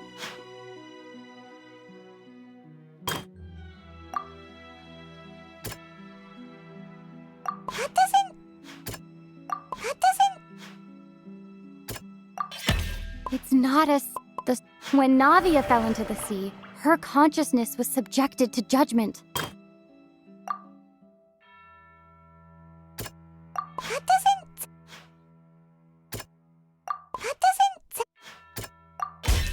The prophecy from the stone slates, the fortress, if we hadn't...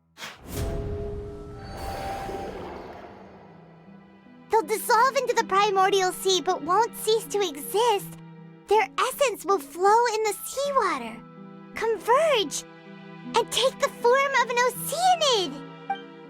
The Hydro Archon was sentenced to death in court, shocking everyone present. Perhaps this means that her sin was actually Fontaine's original sin. Navia fell into the water inside those ruins, and she nearly dissolved. The eruption of the primordial sea at the fortress of the stone slate's contents can all be...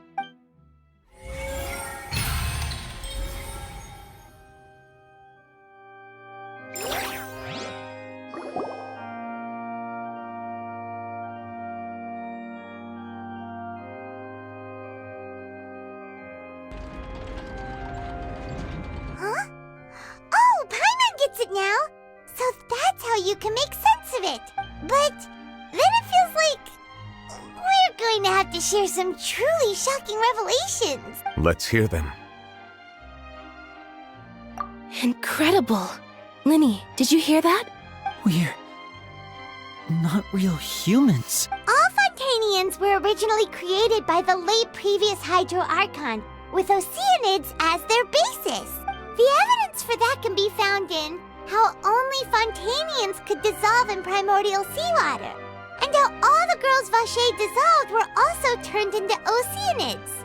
Oh, and according to Navia, when she was about to get dissolved, she also saw everyone gathered around for a trial, all of them in the shape of Oceanids. Indeed. Yeah, and it follows from the content of the first slate that she probably angered Celestia by creating humans without prior permission. That could also explain why the Oratrice judged the Hydro Archon to be guilty. It's to account for that ancient sin. The Hydro Archon's true sin was creating us? And yet, after many hundreds of years, the Hydro Archon's creations have turned around to try to judge the Archon within the Opera Epiclese. The twists of history are often the most unexpected of all. Yeah, isn't the image here just like when Navia fell into the sea? So wouldn't it be trying to show the image of the Hydro Archon also falling into the sea once the prophecy has been fulfilled in the fourth slate? In the end, the people will all be dissolved into the waters, and only the Hydro Archon will remain weeping on her throne. Only then will the sins of the people of Fontaine be washed away. Did Paimon get all that right? You've made some keen deductions. I must say, given how much you still don't know, it is impressive that you've already managed to connect so many pieces of the truth. However, while you were able to decode all the information on the slates, they've also been etched with an additional layer of hidden information using a different power source. When we were at the ruins, I tried to decipher the hidden information recorded in the slates. But since we only had 3 slates at the time, I was unable to come to a full conclusion. Now that the slate collection is complete, I shall make another attempt to decipher the narrative recorded within. If everything goes well, we should finally be informed of the unadulterated truth.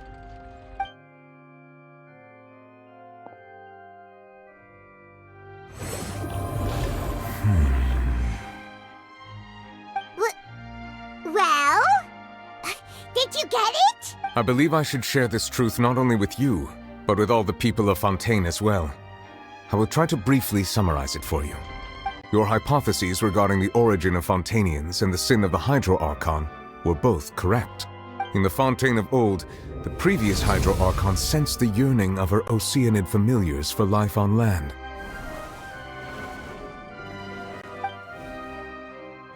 The Oceanids were enamored with the beauty and romanticism of human beings, and wishing to have those experiences for themselves, expressed to the Hydro Archon their desire to become of a similar kind. However, even though water as an element is intricately linked with the power of life, the Hydro Archon, as one of the 7, did not possess the authority to create a new form of human life. Not one to give in, she eventually found a way to create permanent humanoid bodies for her familiars by appropriating the power of this planet's primordial sea. She poured primordial seawater into the Oceanids' blood vessels, creating humanoid mimics in the process. But if Fontainians were to ever come into... Of course, the Hydro Archon never received permission from the heavenly principles to create a new human race.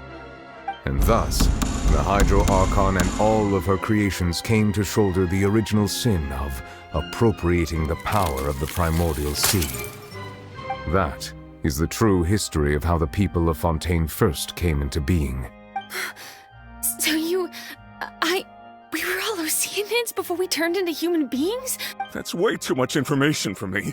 I think I'm just going to pretend that I never heard a single thing.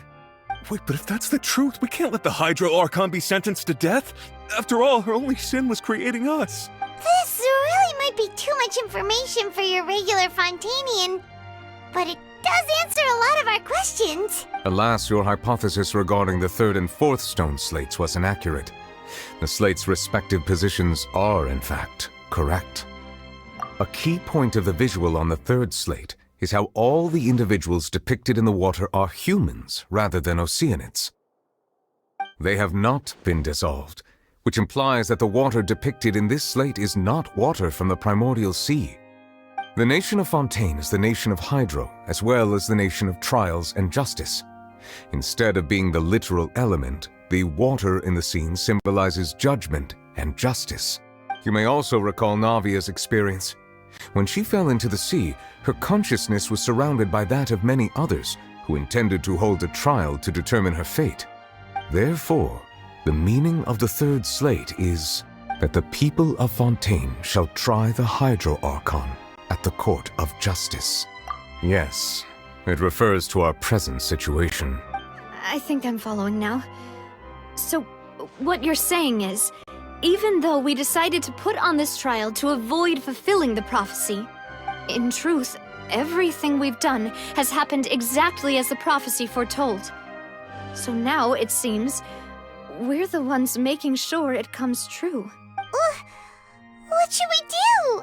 Huh. No matter what, the prophecy will be fulfilled. Is this what it feels like to be a prisoner of fate? If that's the case, does that mean the scene in the fourth slate will also be fulfilled soon? Traveler, I would like to point out another small fallacy in your deductions. About the fourth slate, you probably thought that the eruption of primordial seawater beneath the fortress of Meripede served as the surest sign that the prophecy was about to come to pass, yes? However, I believe that rather than being a sure sign, that eruption could in fact only be a small warning of something far worse to come. As for the root cause of the catastrophe, I believe you've already encountered it once before.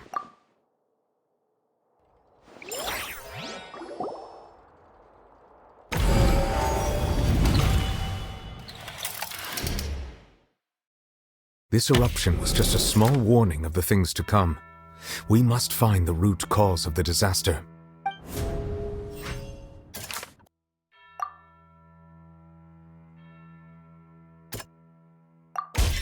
It was both dream. If we're talking about a true culprit, that could only be The truth, the original sin.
That was way too close! How did that thing just burst into the Opera House? Wait, was that the huge whale you saw in your dream? So we've met it at last. I understand very well why it has chosen to make an appearance here. That whale does not belong to Tevat. It is a monster that has traversed the stars, weeping all the while. It has been greedily consuming the energy from the planet's primordial sea, using it to grow. That is the main cause for the rising sea levels. And once it has finished consuming all of the energy contained within the sea, its next step will be... You said that when the Hydro Archon first created Fontainians out of... Precisely. That whale finds the blood of Fontainians nigh impossible to resist. Therefore, when it left the primordial sea, it decided to make its next stop a packed opera house full of food. Food in the form of Fontainians. We just barely managed to push it back, right?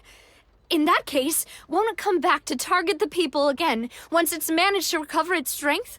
That is correct. Indeed, it is more accurate to say that we should thank that Harbinger for buying us some time. Without him, the whale would have likely come onto land far sooner. From the way he looked, he must have been fighting the creature for quite a long time. That battle maniac.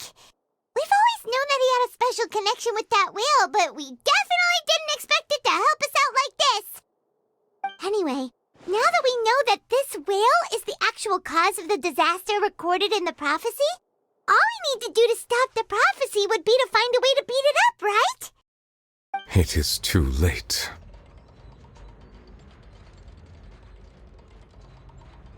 It had already absorbed too much of the primordial sea's energy before we could notice it. At this point, it has become practically integrated with the sea itself. Even if the entirety of Tevat were to be destroyed, it could still survive and swim off towards some other world. That's not something I will accept. We've already done everything we can, and we even found the true culprit. We've come so far. You can't just tell me. Indeed. That's not how a grand I'll fight it to the end. So the prophecy will be fulfilled no matter what, huh?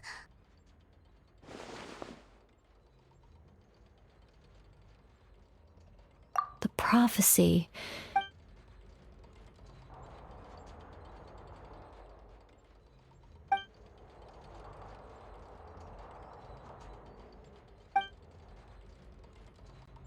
Just as prophecies are usually only the future as seen from the perspectives of the gods, could things be happening in hidden corners, where the gods' gaze does not fall?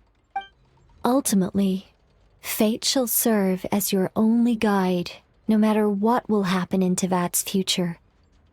All you need to do is to play your part.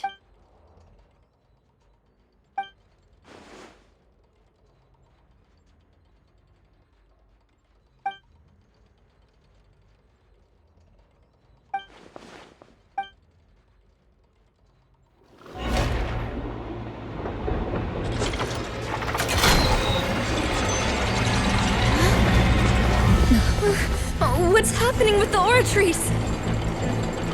I believe it is preparing to carry out the death sentence.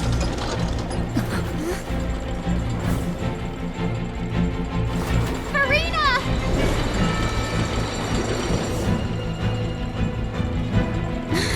No, I still need answers.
You... Sorry. That shocked expression on your face is just too amusing. I couldn't help myself. You are not Farina. Who are you? Ah, the sweet sound of bewilderment. Marvelous.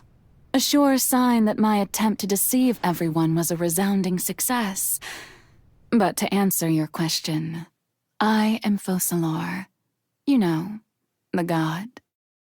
Focalor, why did you deceive us? Oh, that wasn't my goal, of course. Goodness, no. But I had to fool everyone else too, if I was to stand any chance of deceiving the heavenly principles. Deceiving the heavenly principles? It's all because of that pernicious prophecy. Dreadful, wasn't it? Everyone doomed to dissolve. Fontaine condemned to be flooded. One was not amused. In fact, one was positively bemused when that problem was thrust upon me by my dearest predecessor. That's the former Hydro Archon Egeria for the uninitiated. It hardly gets more disastrous than a preordained national catastrophe, now does it? She knew full well that the prophecy would surely come to pass. And as one of the seven, she also knew full well that one defies the heavenly principles at one's peril. So yes, as you have no doubt surmised, it was a rather impossible situation that I found myself in. I spent a terribly long time mulling it over, alone on the ocean floor. And I was almost growing barnacles by the time I finally realized there was only one possible solution to this confounding conundrum. I had to outwit the heavenly principles, allow the prophecy to be fulfilled, ostensibly at least, while saving everyone at the same time. I'm a genius, I know. I can only assume that's why Egeria chose me as her successor. Although, looking back now, it was hardly the inheritance one dreams of. Between the task of saving the nation, the quotidian duties of the Hydro Archon, and not to mention the original sin of creating a new race of humans, I dare say she left me quite a colossal mess to clean up. But one can only play the hand one is dealt. I did not choose this, any more than I chose to be one of her Oceanid familiars. So you were also once one of the Oceanids, transformed into a human by Egeria's hand. Yes, I was. I always dreamed of becoming human. And I still do, even now. In my eyes, to be human is to be part of the greatest opera ever known. After becoming a god, I separated my divinity from my body and spirit, leaving behind only a self that was as naive and bewildered as my past self on her first day as a human being. The me you see before you now is that divinity, and the human counterpart I left behind, I named Farina. She could feel joy, sorrow, and everything in between. She could be as vain and conceited, or as meek and vulnerable as she wished. Her strengths were of a kind only a human could possess, as were her shortcomings. But in my eyes, Farina's humanity was what made her perfect. She was perfectly human in every way, the person I always wanted to be. Anyway, so then I cursed her. All part of the plan, of course. The plan to deceive the heavenly principles. Do you still remember the final scene of the prophecy? The Hydra Archon alone, weeping on her throne. In order that the prophecy might appear fulfilled, I invited Farina to be an actress, to play the part of the Hydro Archon in the prophecy. Under the curse I placed on her, so long as I, Focalor's divinity, continued to exist, she could not die. But nor was she free to live her life in the pursuit of happiness. Instead, she was forced to take the stage in the opera house, to embrace the role of leading lady, to forever play the part of the god from the prophecy, all to create a deceitful appearance of that prophecy coming to pass. I suppose now you probably understand why your court is called the Opera Epiclese. But Farina is only human, isn't she? Even though she has had a long life, her mind is no stronger than that of any other ordinary human being. I cannot begin to fathom what she has had to endure. It must have been torture for her. It has indeed. And although she is, in a sense, me in human form, I most definitely owe her an apology for it. It's been 500 years. And all along, she's been playing her part in the most unimaginably long, unbearably lonely, and agonizingly painful opera of all time.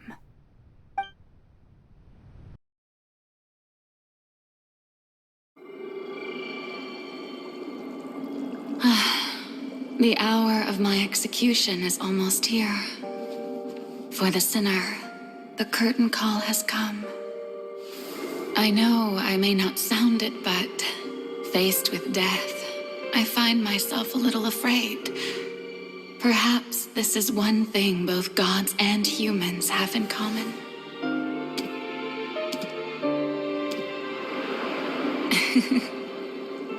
Farewell, Nervalette. I hope you've enjoyed the part you played these 500 years.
Eudex Nervalette, hereby declare,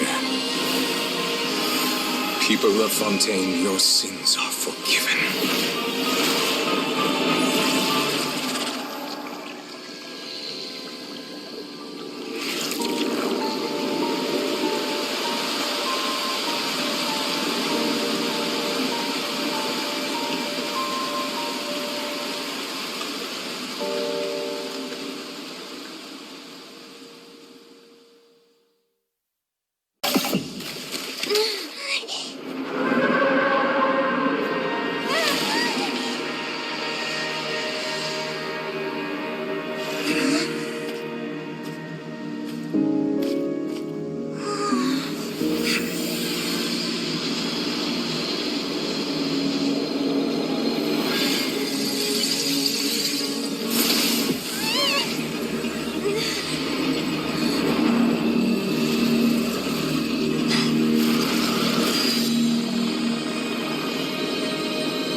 In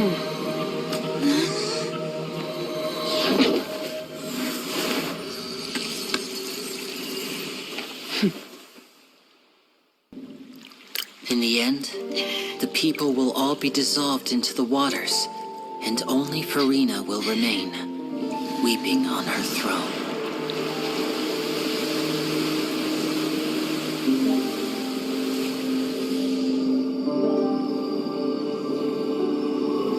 Only then will the sins of the people of Fontaine be washed away.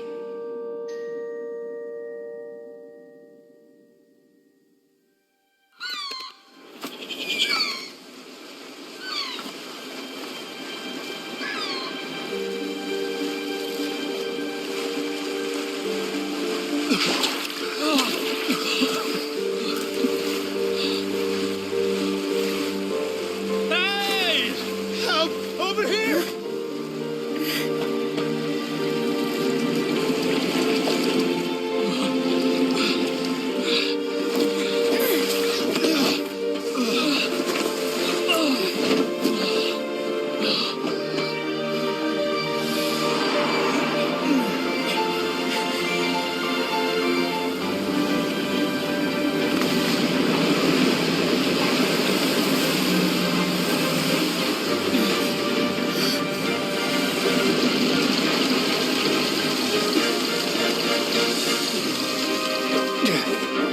All hands, initiate emergency rescue!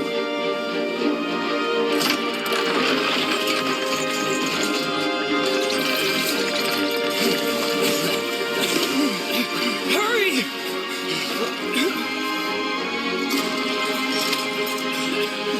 Hey! Lend a hand!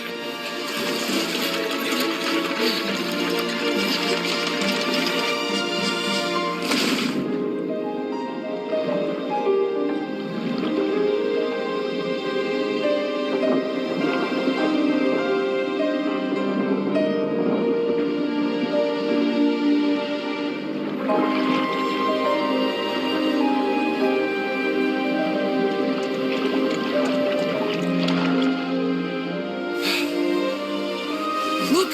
The water's receding!